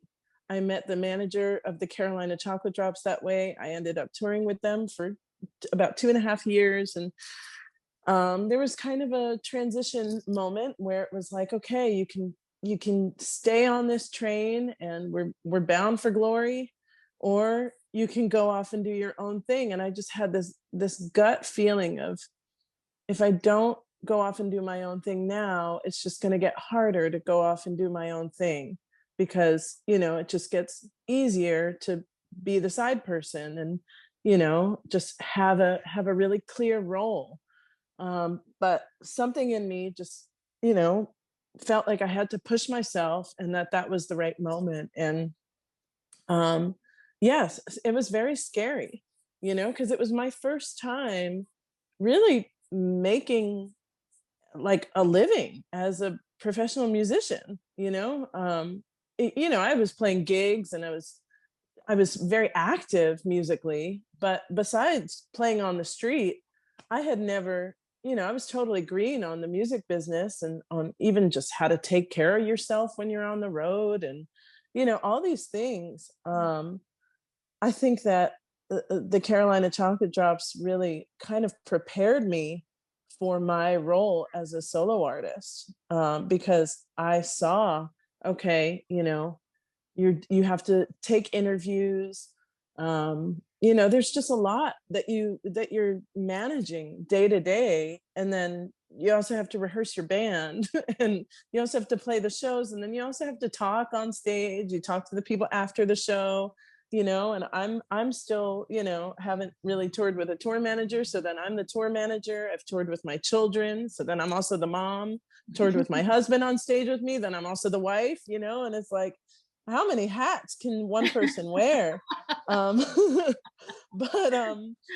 that's, what's interesting about being a woman too, it's like, so you meet so many men on the road that are like, yeah, my wife is at home with the kids. And, I was just like, well, I'm committed to nursing my children. And so I'm going to bring them on the road with me. And, touring with Rhiannon Giddens really, really taught me that I could do that. But watching someone do something and then having to figure out on your own how to do it is a journey. It's been a journey, but it has been the right thing for me. And I think that it's really an intuitive process. I mean, there's nothing about being a musician that says this is the blueprint, for how to live your life. Because for me, it's not just my profession, it's my spiritual practice. It's my, it's my life path. It's my lifestyle, playing music. So I think learning how to be a band leader is learning how to be a better business person, and not always be in your sort of emotional world of your music, but okay, how to be strategic. And I really think that they need to start teaching those skills more, in music schools, because I remember being, going to a music business class, and it was all about orchestra contractors who I've never dealt with. I've never even gotten close to dealing with that. And so I think that, and it's a little bit different if you're not coming, like, classical music is not an oral tradition. So it's a little bit different, but Yeah, it's interesting to think of how many things you learn while you're doing it. And it actually, it is very much like motherhood. You don't really know what you're doing the whole time, but you are learning it and you're the master, you know? A lot of things at once, I know. Yeah, I it's interesting. wanna go ahead and invite folks, so we just have a few more minutes. I wanna go ahead and invite, I've got one question for you all, and then but if you're listening now and have some questions, go ahead and send me the questions now, because we just have a couple more minutes. And I wanted to,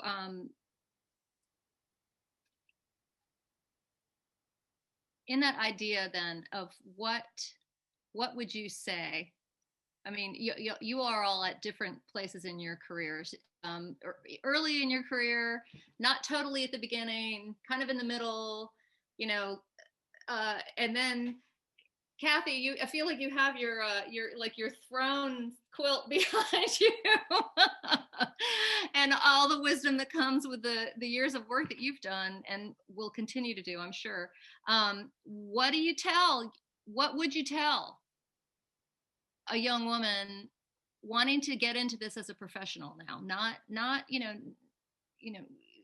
they've done the jams, they've gone to music camp or gone to school or whatever, and they're getting better and they're getting better and they're making that leap.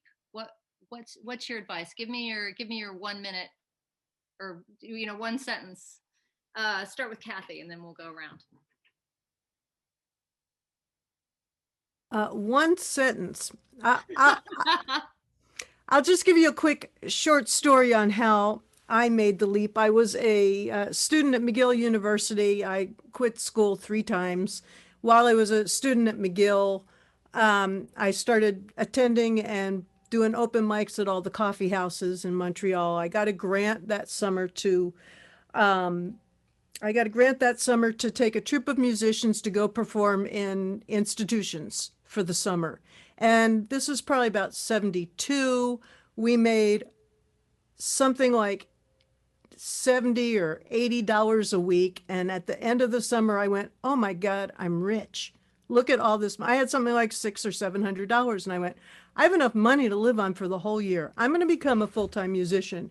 And if I never get a gig, I've got enough money to live on for the year. And at the end of the year, I make a new decision. And if I get a gig, I have more than enough money to live on for the year. And basically, I just started, no internet. I didn't even have a typewriter. I just started going through the phone book, connecting with community centers and sending little notes and doing this and doing that. And that was 1972. And I feel like I do the same thing right now, except we just have more tools to do it with. And I've never looked back. But I will tell people it's not easy. You have to really want it. And, I see tons and tons of extremely talented people who have never, ever gotten what they deserved, even though they've put in all the time and all the effort. You just have to believe in what you do and give it a whirl and stick with it. And also, as I say to my artists in residence at the Music Center at Strathmore, where I don't get to hear Leyla McCalla in a couple of weeks with the Native Daughters, but, I never did this, but these days I really feel strongly. There's no shame in keeping your day job or a half-time job until the scale tells you I can afford to do this full-time. Zero shame, and it's probably a good thing to do. So that was more than your sentence, and I'll shut up. That's okay. And I think that there'd be a lot of agreement with this group on what you just said in terms of perseverance and practicality. I've actually been advised that we do need to go ahead and move on to these questions. You all know I could sit and talk to you all day, but we won't be able to do that now. But I do have a question for Annie from one of our participants, particularly about when you toured with Rod Stewart. Oh. And how did that compare, being a woman fiddle player in his band? How did that compare with your female side musician, gigs in the bluegrass world? That's such a good question. It was so interesting. So I guess, first of all, I want to say I was super nervous about it in the beginning, and it ended up being a really great experience. And I loved working with him and all the people in his band and his crew. It was an amazing team, and they were great. So it ended up being great. One of the interesting things that hadn't really crossed my mind until I was doing it was that in Bluegrass, I never even gave a thought really to being a woman versus a man. It didn't really come up for me.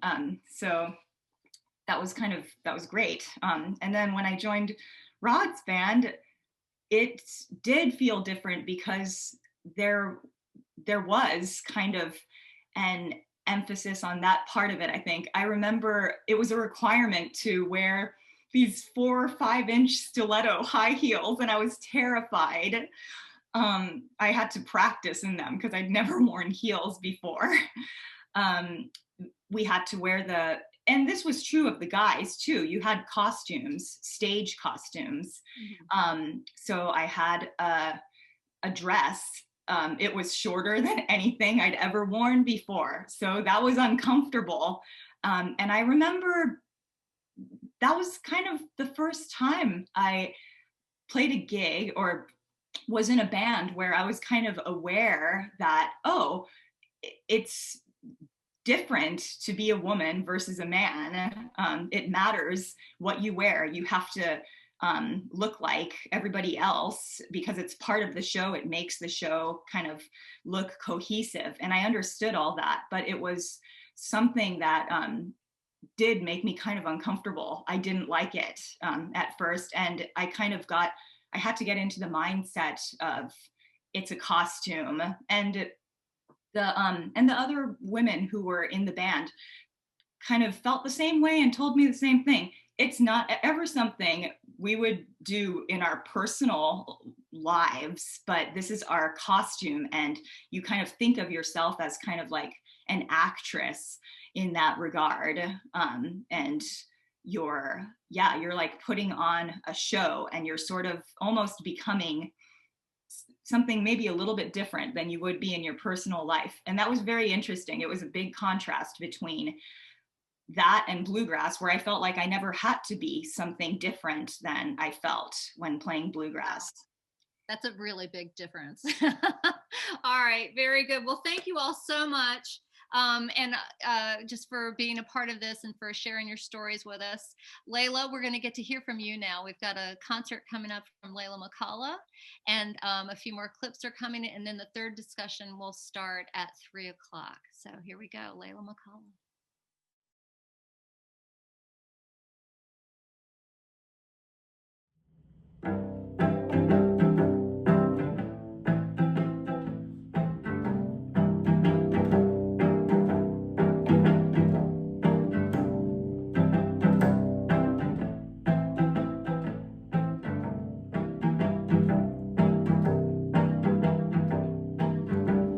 If I had a heart of gold, as some folks I know, I'd up and sell my heart of gold and head north with the dough.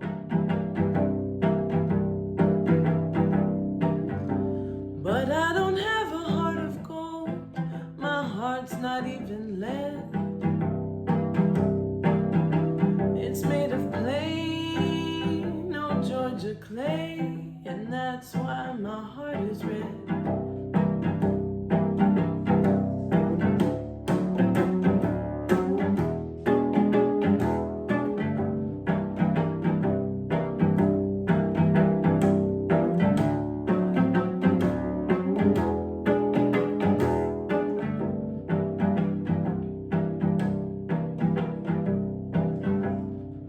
I wonder why red clay is so red and Georgia sky so blue.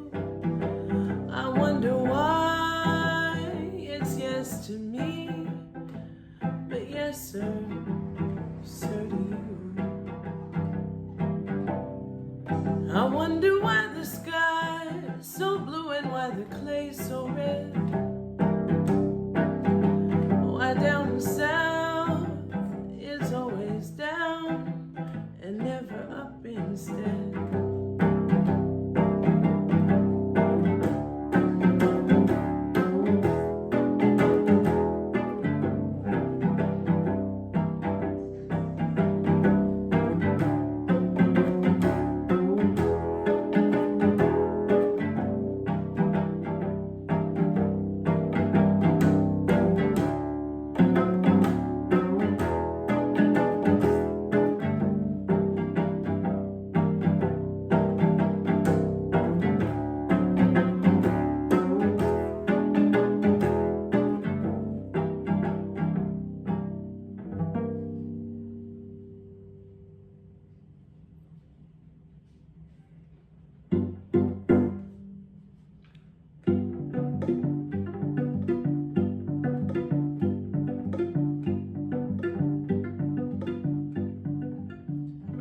Well, I'm praying because I'm scared that my time is coming soon.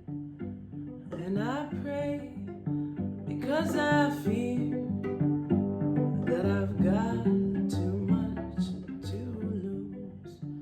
When your savior came a-knocking, were you ready to be free? And would you ask her up in heaven to save a place for me?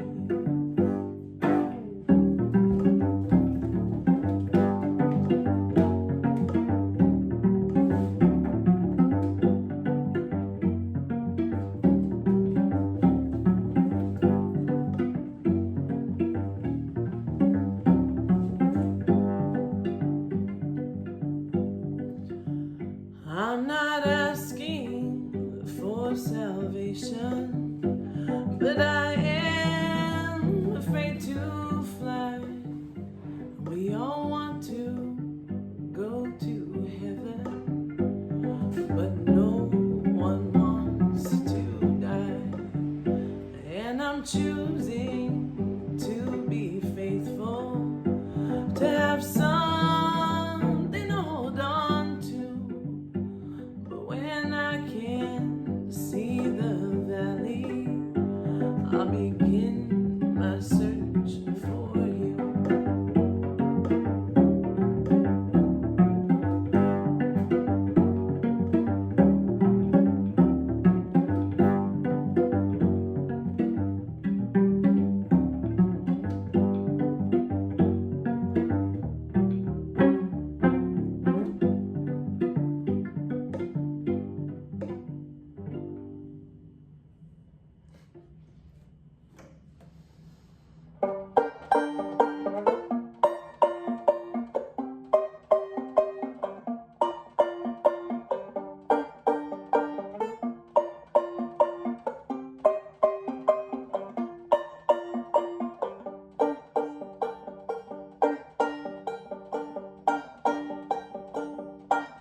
Merci bon Dieu, gardez comment la misère finit pour nous.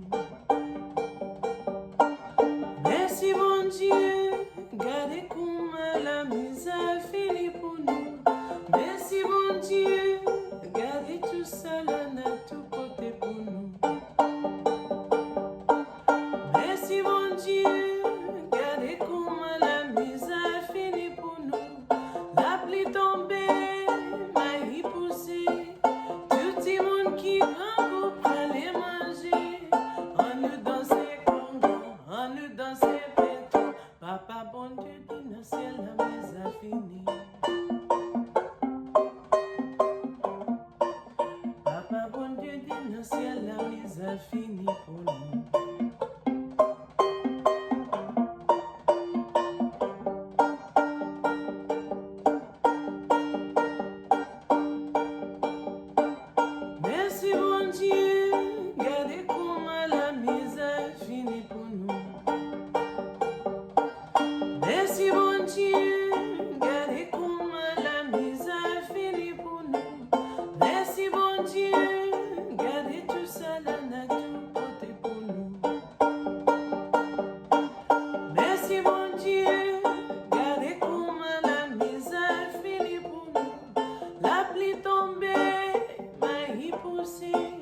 that I've really perceived a big change happening, to be honest, but it has. I know it has.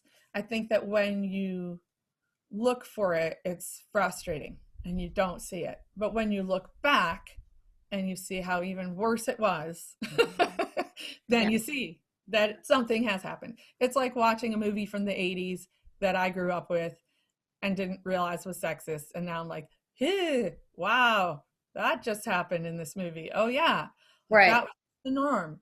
And it can be horrifying or it can be inspiring because you're like, wow, that really wouldn't be in a movie right now. So when you look at your peers in arts administration and, you know, programming and festival organization, do you, is there gender equality in the leadership in that field? Does it? Yeah, I think, you know, today, far more than 15 years ago. Right. You know, I couldn't even count on one. I mean, probably 15 years ago, I could have counted about 5 women that were, you know, kind of in the same circles as me. Today, there are so many women who are leading this as agents, as event producers, as administrators. It's really incredible. And I've exchanged messages with a few of my peers here in North Carolina, and we've talked about, we need to get together. All us lady festival producers need to get together, you know. And of course, you know, COVID put a little wrench in that, but I'm not going to forget about that, because I think it's so valuable to have that support of you know, the women in this industry for what we all do, because we do face some unique challenges. Some are deep-seated and we're coming out of it, but there's so much potential in the way that we can support each other, and I'm just really excited about that. We have to stop internalizing this mess. You know, it's not good enough to be like, well, the guys got to change and the guys who are in charge have to do X, Y, Z. We also have to stop believing what we've been told. Right. Yeah. And we have to support each other and help each other out and, you know, hold up the guys who are doing the right thing. Yeah. You know, don't paint everybody with the same brush. Go, there are people who are doing the right thing. How can we support them? How can we, you know, not put a stick in the spokes of somebody who's, you know, not be crabs in the barrel. Not to say, oh, there's only one chick who can get ahead here, you know, it's got to be me. Well, that's internalized patriarchy, and we don't need that mess anymore. Shedding that. Internalized page. I got it. Mm-hmm. Yeah, I mean, it's an inner and an outer work. We have to change the structure, but we also have to make sure we don't sabotage that. Right. Yeah. I think that one of the things that I think about the most is not waiting for someone to give you permission to do something. Mm-hmm. You know, meaning, you know, if you want to be a songwriter, if you want to be a bass player, or whatever it is, like I was comfortable with the idea that I was a bass player, but I used to think that I wasn't a songwriter because I thought other people were songwriters. And then I realized that if you want to be a songwriter, if that's something that's driving you, then you just write. And that doesn't mean you're going to be a good one, but you can be a songwriter. Yeah. You know, you can go after it. You don't have to wait for somebody to tell you that it's okay to do that. So, and that was something that I came to very late, and also to sing. It was something that I came to also very late. I had some experiences when I was really young trying to sing, and didn't really like, my heart really wasn't in it at the time, or maybe I was just nervous and scared, and I had some bad incidents happen, you know, and I allowed those things, those emotions to get in my way. So I would say to young folks, you know, don't let anyone control what you want. Right. You know, don't listen to the naysayers. Yeah, amen. You know, because it's like in the end, you know, if you really want something, you'll find a way to do it and find your own voice, whether that's, you know, your actual singing voice or just your own way of communicating your art. Right. And that's the important thing. And you just have to, but you have to allow yourself to do that and not let anyone else control it. Yeah. But there, you know, like, you know, there's a young mixer, producer, engineer here, Gina Johnson, that we may end up working with that, you know, is just brilliant. And she's 30 years old. Right. And, you know, she had been working with the Prines for a while and John just loved her. Right. You know, I get really, and I love that she's, you know, she's 30. When I was 30, I don't think I stood my ground the way she does sometimes. And it just, you know, I feel like this next generation is a little bit more ahead of where we were as far as self-awareness. Right. Which I love, you know, and just even self-care. And like, you know, when I was that age, I was just working all the time and I, you know, probably wasn't very healthy. Right. Yeah. It's inspiring. Yes. Yes. Very much so. Have you seen a significant change in the number of women actually just on the stage?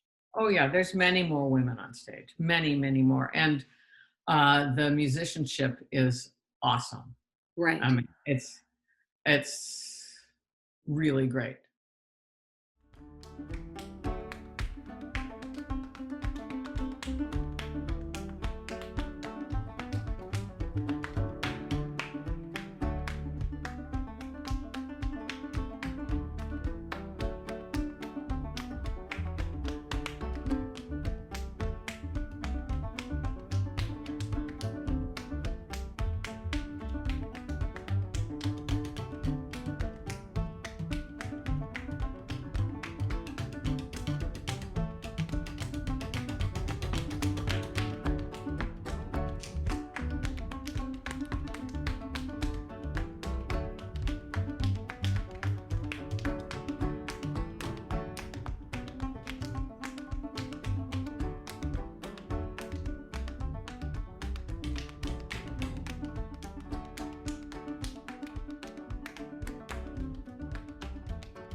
We're back and we're ready to discuss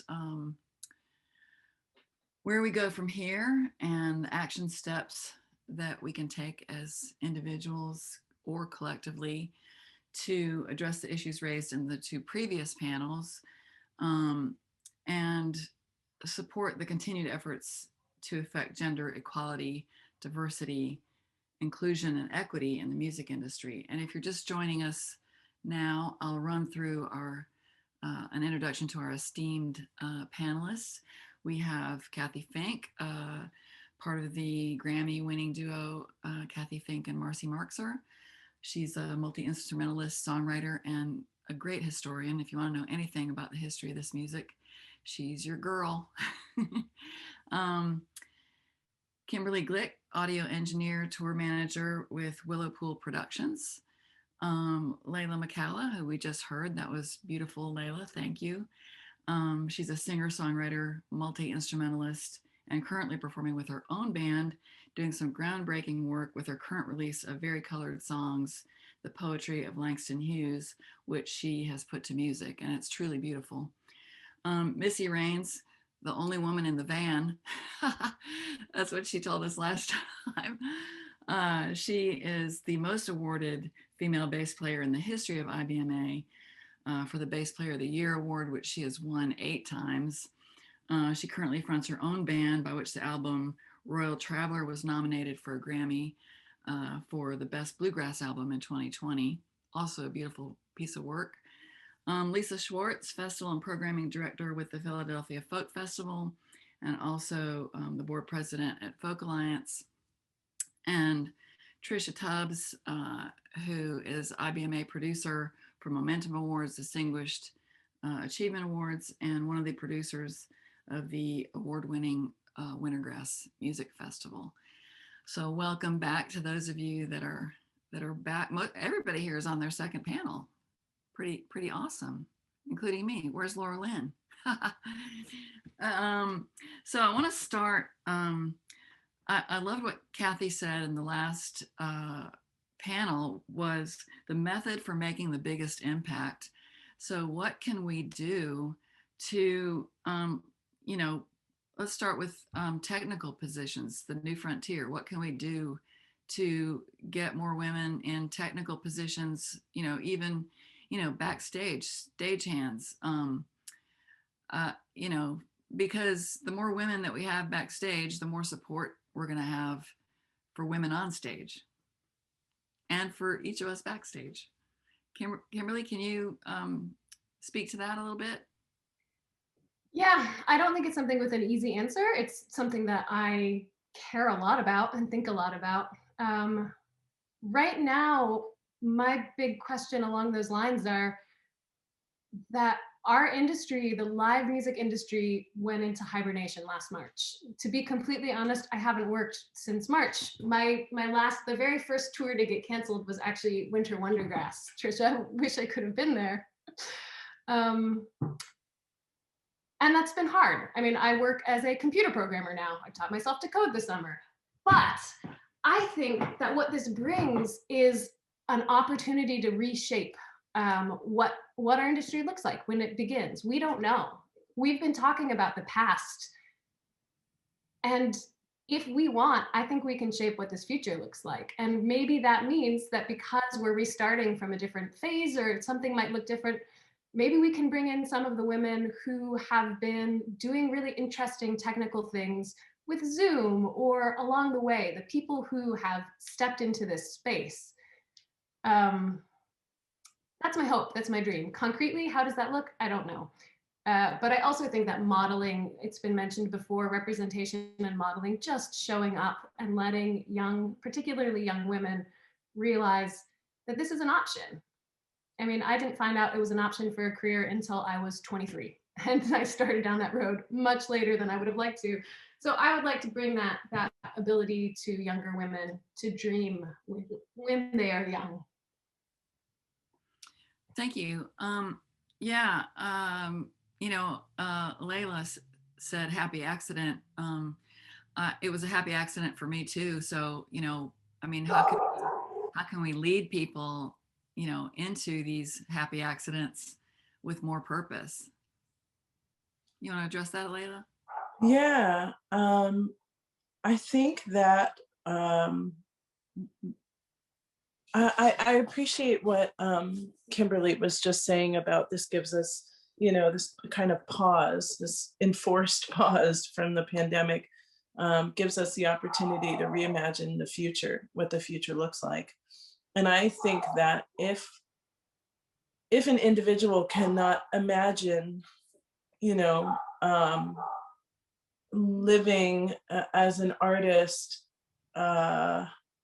in a fulfilled sort of and stable, financially stable way, it's going to be really hard to commit to that path.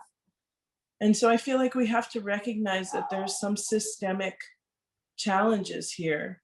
The Save Our Stages Act, passed in Congress, and it's going to keep some music venues open. But I think it feels complicated to have, because there's not one answer, just like there's not one path as a musician, and I think it's going to take presenters and taking bigger risks and deciding that they're going to challenge the status quo and not in a tokenizing sort of way. I think that can be another dynamic that becomes challenging. Okay, we need a woman, we need a Black person, we need an Asian person, we need a Native American, is that really helpful? It does that, does that kind of change the mold? So I don't know, for me, it brings up more questions, this question, because I don't know what we can do as individuals besides lead by example, which we talked about in the previous panel. I think it is I think because it's a challenging question. It's a good question because, maybe we can work together to try to figure this out. And I understand what you're saying about tokenism.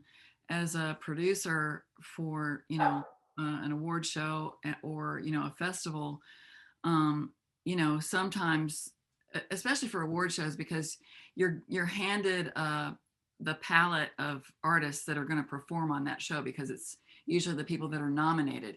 So if no one of color or no one transgender has been nominated, you can't put them on the stage to perform.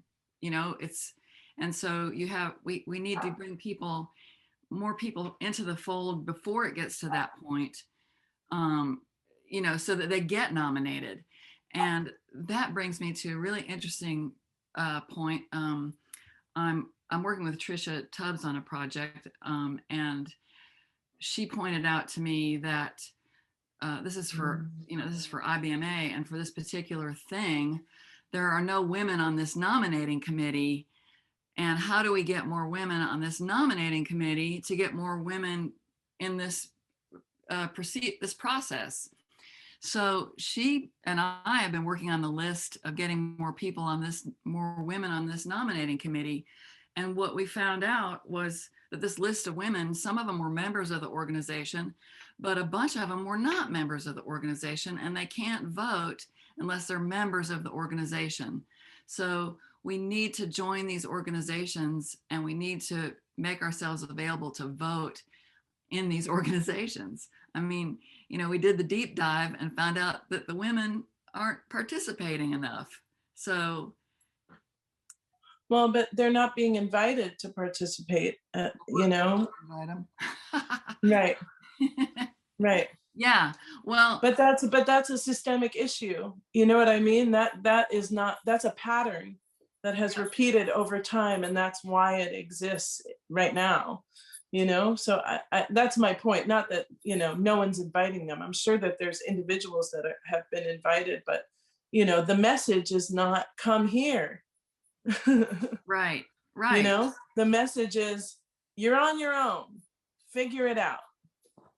Right. Well, I will say that IBMA is making a good start with their Women in Bluegrass becoming more active, and they did a seminar like this in January that was great, and I think that it's helping us to come to terms with being more involved and asking more people to be involved. And of course, this process that I just went through with Trisha it really opened my eyes.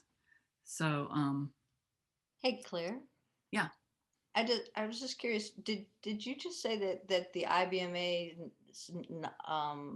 nominating committee for the Hall of Fame doesn't have any women on it? Is that what you said? It has 17% women out of 250 people. Okay, so panel of electors. The panel. Yeah, to be clear, you're talking about the panel of electors. Yes. Not the actual nominating committee. Right. Yeah. That's a secret committee. I don't know who's on that committee. That's right. But I think that it's safe to say that there are women on that committee for sure, on the nominating committee. Yes. And yes. But you're absolutely right that the panel of electors, the ratio of men to women is not as strong as it should be. Right. And that is something that is being addressed, as we speak. But you do need to be a member. But I feel kind of strongly about that, so I'm sorry to jump in. No, good. I'm glad you did. Because I've been a member of IBMA since 1987, and so I believe in its purpose. I've often disagreed with things that have happened in it, but I believe in its purpose. And so I do think that if people want to be, if they want to seek change, then they need to be a member. They need to get involved and to be a member. So I'll just say that. Thank you, Missy. Yeah, Kathy. And back to a couple of comments. I agree with you, Missy. And back to a couple comments ago, I think there is, we have like right here on the screen and the rest of the panelists, we have this amazing power group in a way, because it's it's our job not only to do the inviting, but I make it my job to call somebody like Lisa or somebody like you and say, hey, there's this artist I really want you to pay attention to. This is really important. I don't have any power, really, other than my passion for that artist and the fact that I think they belong somewhere. And maybe if I say something to enough people, something can happen. Or in Kimberly's case, who I haven't met before, but I'm like, as soon as she said, I learned computer programming because all my work dried up, I'm thinking, yeah, but there's this world of streaming I need to bring you into because there's so many people who need help with that, and there's a full-time job for you. And I'm thinking, and so it's the proactive part of how we support each other, support those people coming up. I just did, Marcy and I just ran 2 DEI showcases for Folk Alliance. And trust me, Kimberly, I wish you were doing the tech and not us. However, it gave us an opportunity to bring in 12 musicians that were either BIPOC, LGBT, or had never been at Folk Alliance before that nobody had seen. And it was so fun. And it was, to me, one of the issues too is once you bring attention to that person or once you get them into the festival, and this is really important to me, it's not enough to book them. You have to put them on a stage in a place where they're going to be seen and heard. The person who did this the most beautifully that I ever saw was Toshi Seeger when she ran the Clearwater Festival. She understood programming.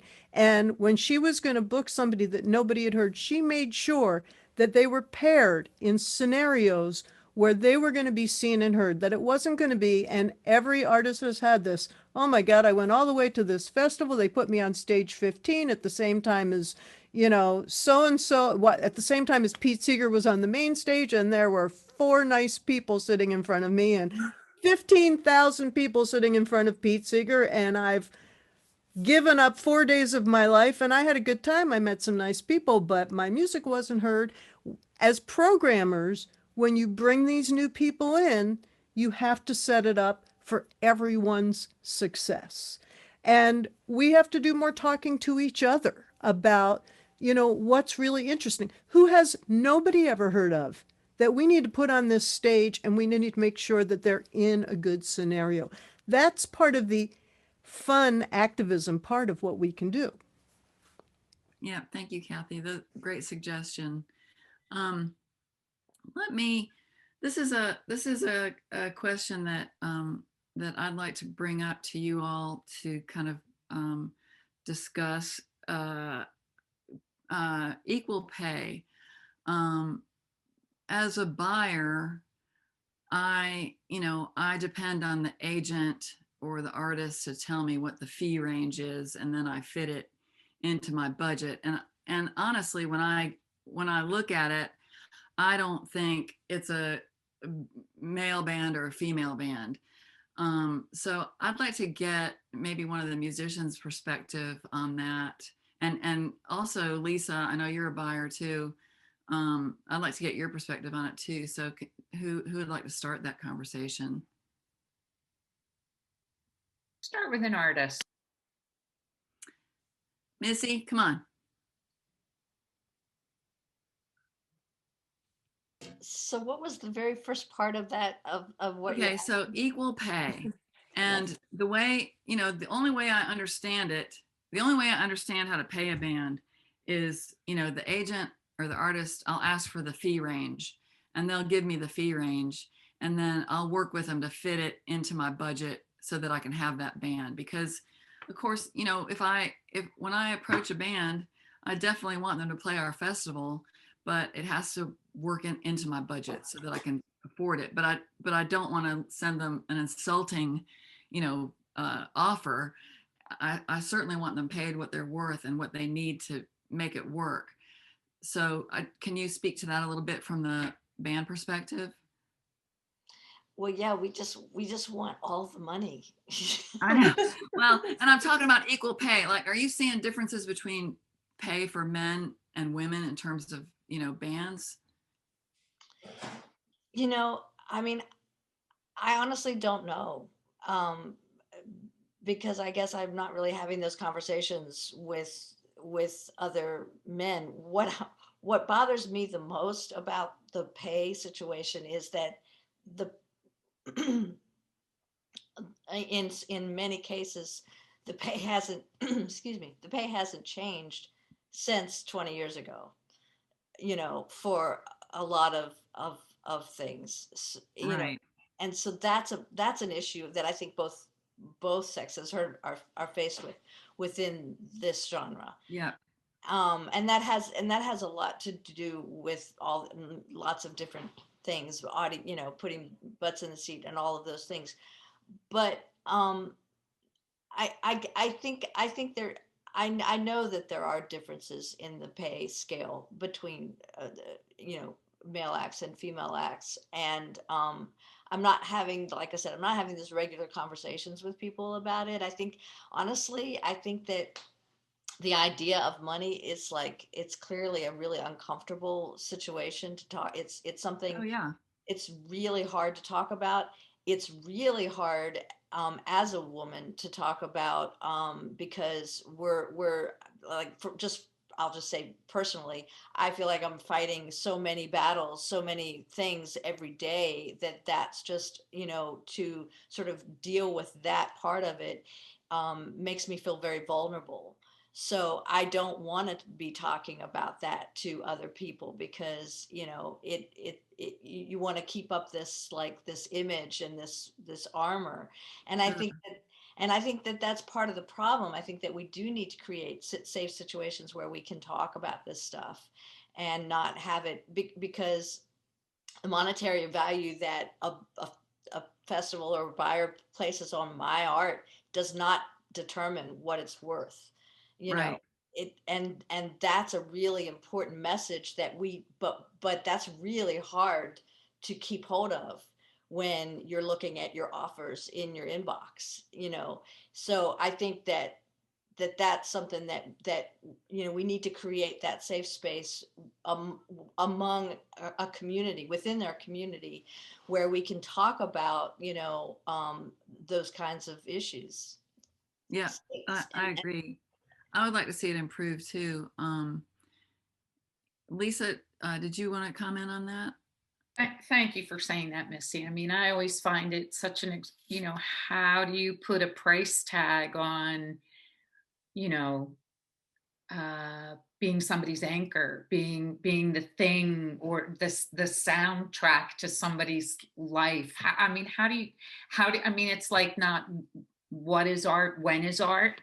Do you know what, you know? And so for me, I'm in the same situation as you, Claire, where I'm often relying on, you know, managers and agents. And I, you know, I run a nonprofit festival in the United States, which is code for don't quit your day job. You know, I mean, it's like, well, yeah, I know you said you're a musician. What else do you do? I mean, we don't get any, we have no funding, we have no support. So we're a completely self-funding organization. And it took me forever to convince the board that, you know, it's not like I'm walking up and down the aisles in a music supermarket going, can I afford this organic bluegrass? And I have to go with the generic because you guys didn't give me enough. I never want to put the artist in a position or the agent in a position. I mean, basically the agent will say to me when I say, can you give me a quote? And they'll say, well, what's your budget? And I'm like, don't ask me what my budget is. My budget is, I'm shopping with triple coupons. You tell me what you and the team have designated is the appropriate compensation for this artist. And then if I can't do that, you know, and I'm going to spitball here, suppose it's 40,000. And then I have to come back and say, you do understand that if I come back at you with an offer, this is zero reflection on the worth of your artist's art, their creativity, and absolutely about how much money is in my piggy bank. So what can I do to create the best possible situation for the artist? Can I create, I mean, it's like we talked about earlier. I mean, it's, all situations are learning, right? It's passive learning. So can I set them up, as Cathy said? So your artist is always wanted to play with Missy Raines. Awesome. Just so happen to have Missy, who's going to be joining us this year. Let's see if we can connect the dots there. And if even that's not appropriate, then I just have to be gracious enough to say, okay, when I can afford her, I'm hoping she'll come visit me. That I don't know what else to do at that point. I don't get offended. I will never play. If I'm going to play Monty Hall, then I better be wearing a chicken suit. There is no let's make a deal. It's what has the team designated is appropriate for this artist. And I will tell you, for those of you, I mean, Cathy's been to Philly, Layla's been to Philly, Missy's been to Philly. I mean, it's not necessarily when I've run it or programmed it, but, we do the best we can to look after and do make people feel cared for and appreciated and supported, and create a situation where they feel like that was time well spent. Yeah, that's a very important aspect of festival production, for sure, making everybody feel good. And I feel like we do a good job of that at Gray Fox as well. What about on the industry side? I'm self-employed and Kimberly's self-employed, so I don't know if I can speak too well to it. I know I'm way underpaid just because, that's the way it works in festival world, but salary has never been a motivator for me. I'm doing what I love, and I can't put a value on everything I get out of this business. So that's probably a bad way to look at it as a woman. Go ahead, Cathy. I think my comments about the pay stuff, first of all, I think presenters need to understand that artists talk to each other. So, we do know to a certain, that, but, Missy sort of gave a slightly different perspective on it. And so, and we all have choices to make. From my personal perspective, I want a win-win as often as possible. And what's that win-win? Well, of course, I'm going to ask for the most amount of money that I think is the right value for that event. If the event's important enough, I might say, if that's over your budget, come back.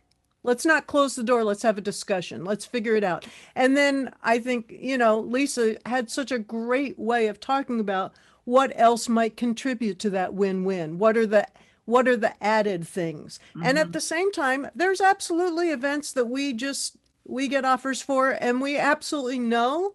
And I'll say to somebody, and of course, these aren't people that I want to work with anyway, but I'll say, I happen to know that you're paying so-and-so 4 times that much. You're asking me to do 3 times as much work for 1/4 amount of money. And sorry, either you're going to change your perspective or this isn't a win-win. I'm looking for a win-win on both sides. And I think that's a fair thing to look for. What I like about talking with people like Lisa and talking with people like Claire is that I feel like I can trust them to be honest about what's there, what could happen. There are other presenters where, I just want them to know that, we're not actually living in a vacuum. If I'm playing a music camp and I already know that they've paid somebody 3 times what they're offering me, they want me to do twice as much work. Now I'm in a position to say no, but you know what, folks? You're always in a position to say no. You put yourself in the position to say yes, or you put yourself in the position to say no. And there are times when no is the right answer for lots of reasons. At some point in your career, you're either going to demand the respect or it may or may not come. And particularly those of you who are self-managed, self-booking, if if you've put a lot of time in and that's not happening, you have to examine whether or not it's working for you. That's a whole other issue than what we're really talking about. But at the same time, there's sometimes when we get offers and Marcy says, how much do I have to pay not to do that? And that's not common, but it's real, folks. If they don't, if a coffee house offers us $250, what they're really telling me is they don't think anybody's coming. And then why would I go? And so when I look at win-win, there's a financial win-win, there's an emotional win-win, which Lisa, I think, really hooked into. There's the other win-win that Claire talked about, which is, what are the other things I'm getting out of this? My God, I've got friends that go back to 1973 from folk festivals that I've played. That's a big damn community that I'm so happy to be part of. And that's part of the win-win right there. But you have to look at the entire package in making these decisions, in making offers and accepting offers, in asking for what you're going to ask for, in from time to time just saying, hey, that's really worth it. I don't care if I don't get paid. That's worth it because of this, this, this, and this. But at the same time, artists are always aware. There's always somebody who will work cheaper than you. There's always somebody right at the door knocking on it, ready to try and cram in there. You have decisions to make, and you just want to make them thoughtfully. And when those decisions work out in such a way that you choose not to take a gig, or the presenter chooses that this isn't the time, just be gracious, walk away, move on to something that works. Yeah, thank you, Cathy. Leyla, did you have something you wanted to add to this topic? Oh, I was just thinking about, I think setting boundaries for yourself, in these scenarios. What is my bottom line? And, when you're looking at a tour, what are the anchor dates and what's the bottom line to fill in those other dates? And, I think that it takes a certain amount of time to get there. But once you're there, it, and it's hard to say no. It's really hard. I find it really hard to say no because I just want to say yes to everything. Yeah, I'm available for that. I want to be a part of that. That sounds good.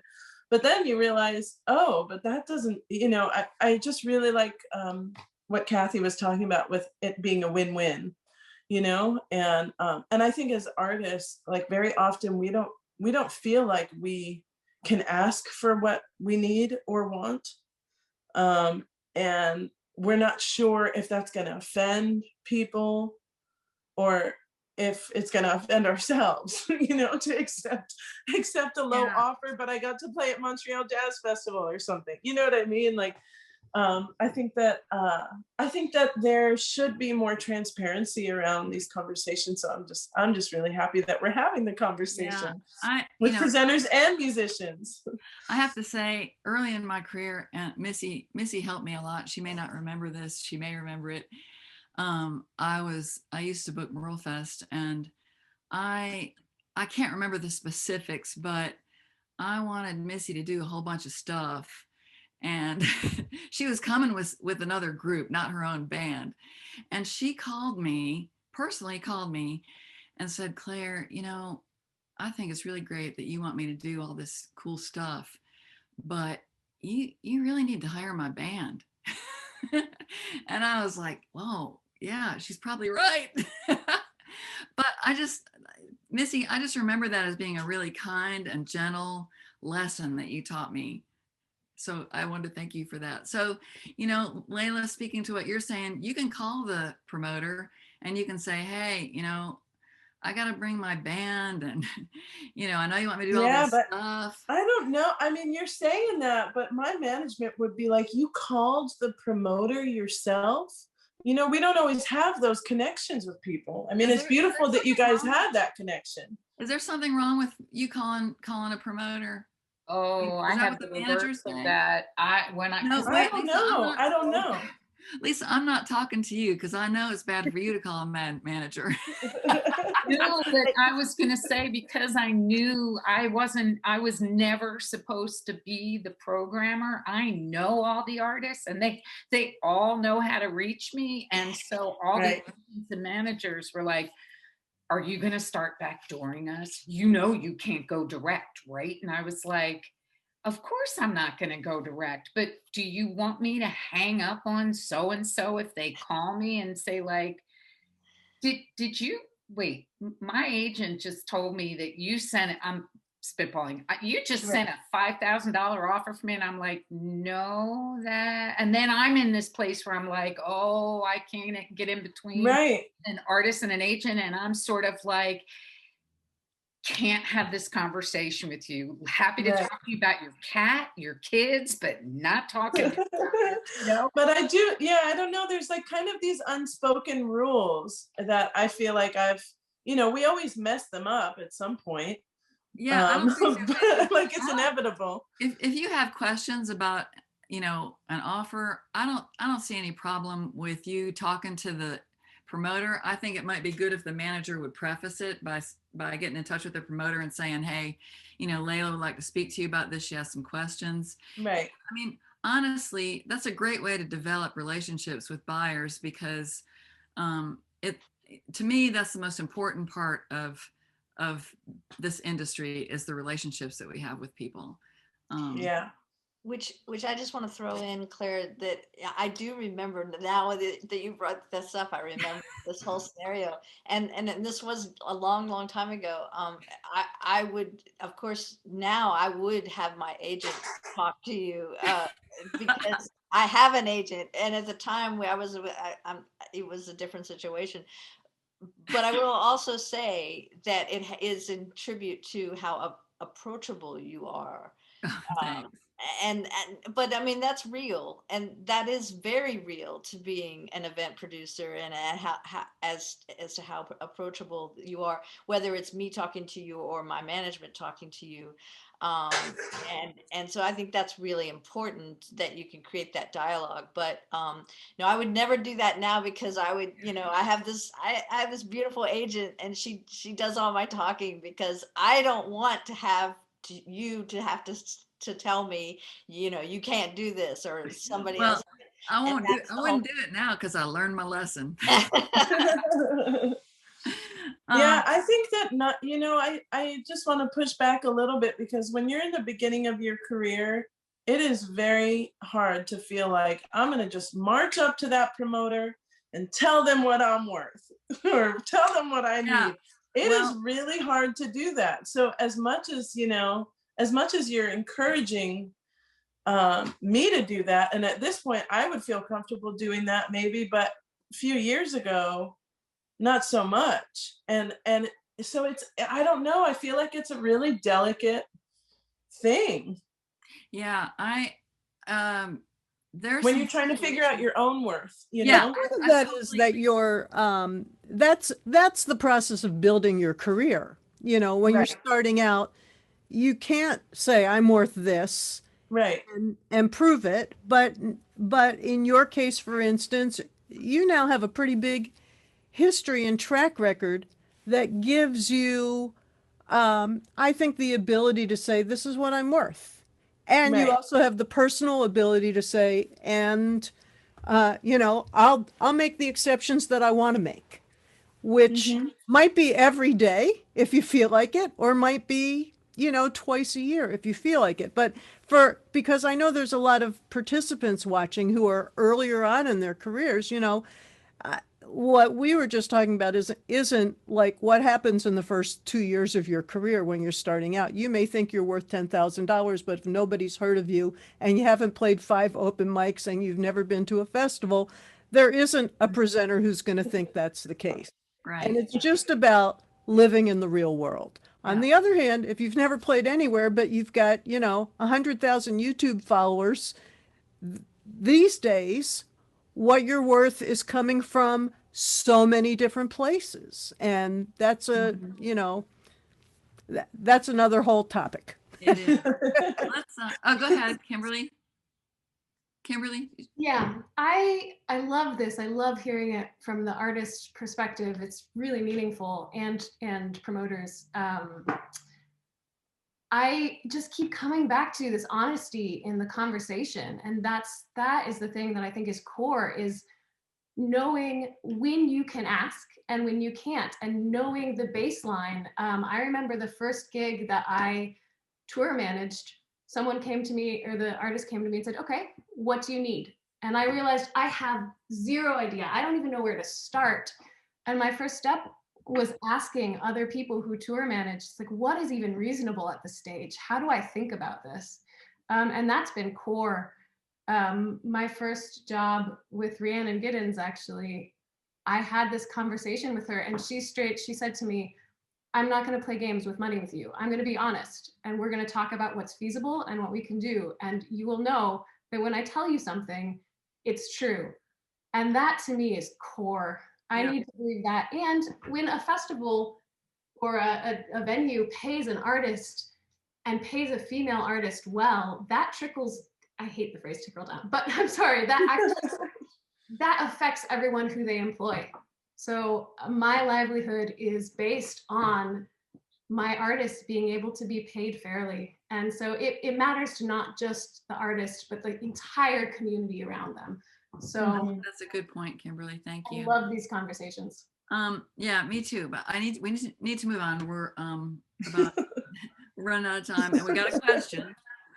Wendy Tyner wants us to expand on the topic of the number of women who lead festivals, venues, and booking agencies. Well, I know Gray Fox and Wintergrass are led by females mostly. Can anybody else? Trisha, you want to respond to that? You have Leah Ross runs the Bristol Rhythm and Roots. You have the Blue Ridge people is run by a female executive director. There are a number of festivals. There's 2 festivals out in Washington. That's one run by Diana Morgan. Another festival, the chair of the board that runs it is Marie Vecchio. There are a huge number of women that are running festivals. The Northwest Folklife Festival has 250,000 plus attendees every year, except for this year because it's virtual, but it's run by a woman executive director, and the artistic director is also a woman. So there's a lot of people out there that are running it who are female.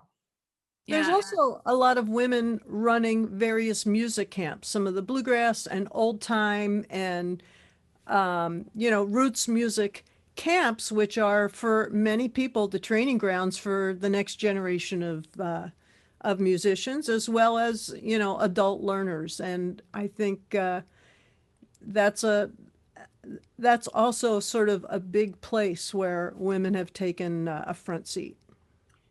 And Mary Dowd mentions that Jean Spivey, she booked the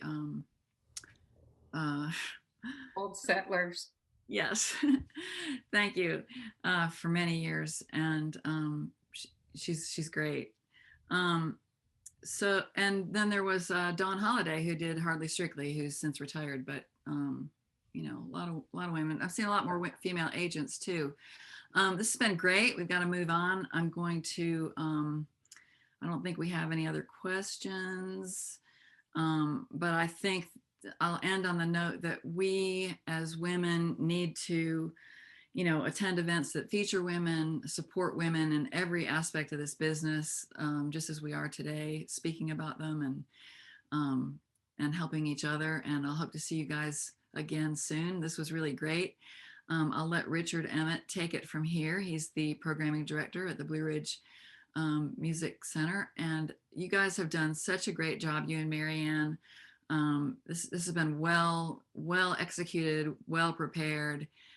So thank you for including me in it and all these other great women. Thank you, Claire. Thanks, everybody. Pleasure to be here. Thank you. We have one more mini concert coming up, so stick around, but I want to thank everyone. It's been a fabulous day. Lots of great conversations, lots of great music. Thanks to all the musicians and industry professionals. who have participated today. We appreciate your time, your willingness to engage in these topics and to share your stories, experiences, and talents. Thanks to Alison Brown for a great keynote address. Thanks to our moderators, facilitators, Claire Armbruster and Laurelyn Dossett. We appreciate you. And thank you to my colleague, the behind the scenes today, but who coordinated and created this conference, Marianne Kovacs. Big applause to her. Thanks to all of you who joined to listen and learn with us here today. We appreciate you being with us. If you enjoyed today's conference, then you might want to consider making a donation to the Blue Ridge Foundation to support this event and our interview series that led into it. If you are interested in doing that, it will help us offset the expenses, including our participant honorariums and performance fees. You can text the word music to 833-705-1234 or go to our website, blueridgemusic.org, and click on the support page, and you can make a donation there. We hope you enjoyed it. We will be sending out a link to the recording sometime next week, so you can see the whole conference if you weren't able to join us for the whole thing. If you're interested in checking out more of this series, the 10 interview videos that were hosted by Laurelyn Dossett with musicians and music industry professionals, you can also go to our website, blueridgemusiccenter.org, and click on a place in the band. So we hope you'll do that. And we hope today was one more step in the road to, as Alison Brown said, smashing the glass ceiling. Love that phrase. And again, we're glad you were with us here today. Now please join us as we close out today's program with a few songs by the fabulous Missy Raines. Thanks again.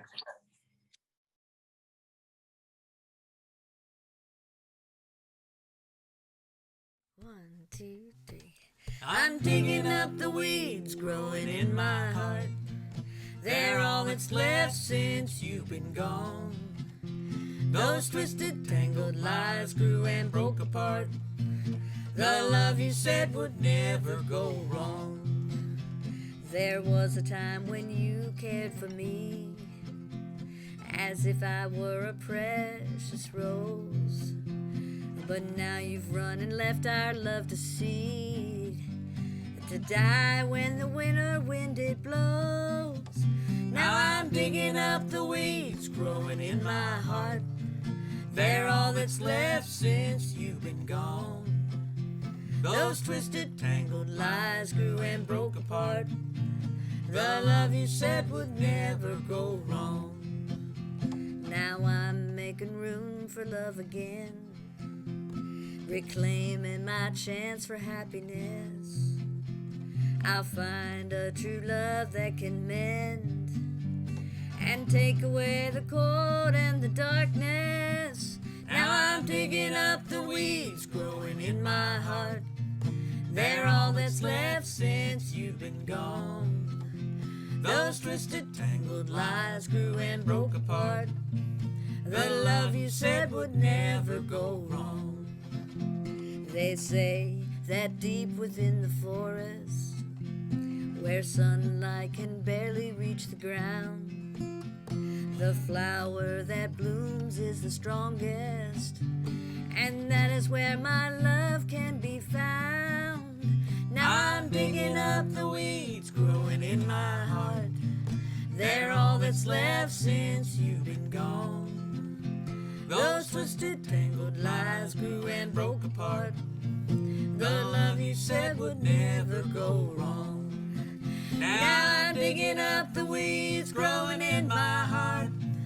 They're all that's left since you've been gone. Those twisted, tangled lies grew and broke apart. The love you said would never go wrong. The love you said would never go wrong.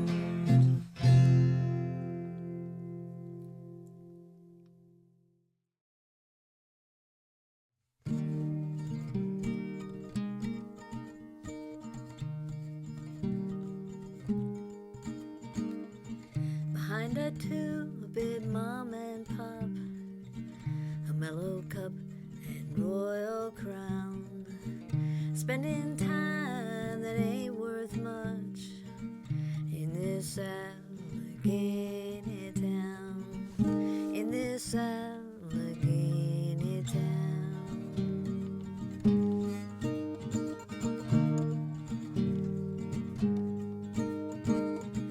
Wood stacked high on the south side, where the sun hangs around. Sometimes I can dream I'm flying from this Allegheny town, trying not to hit the ground. I can't hold you up against the eastern sky. We can try our luck to never say goodbye.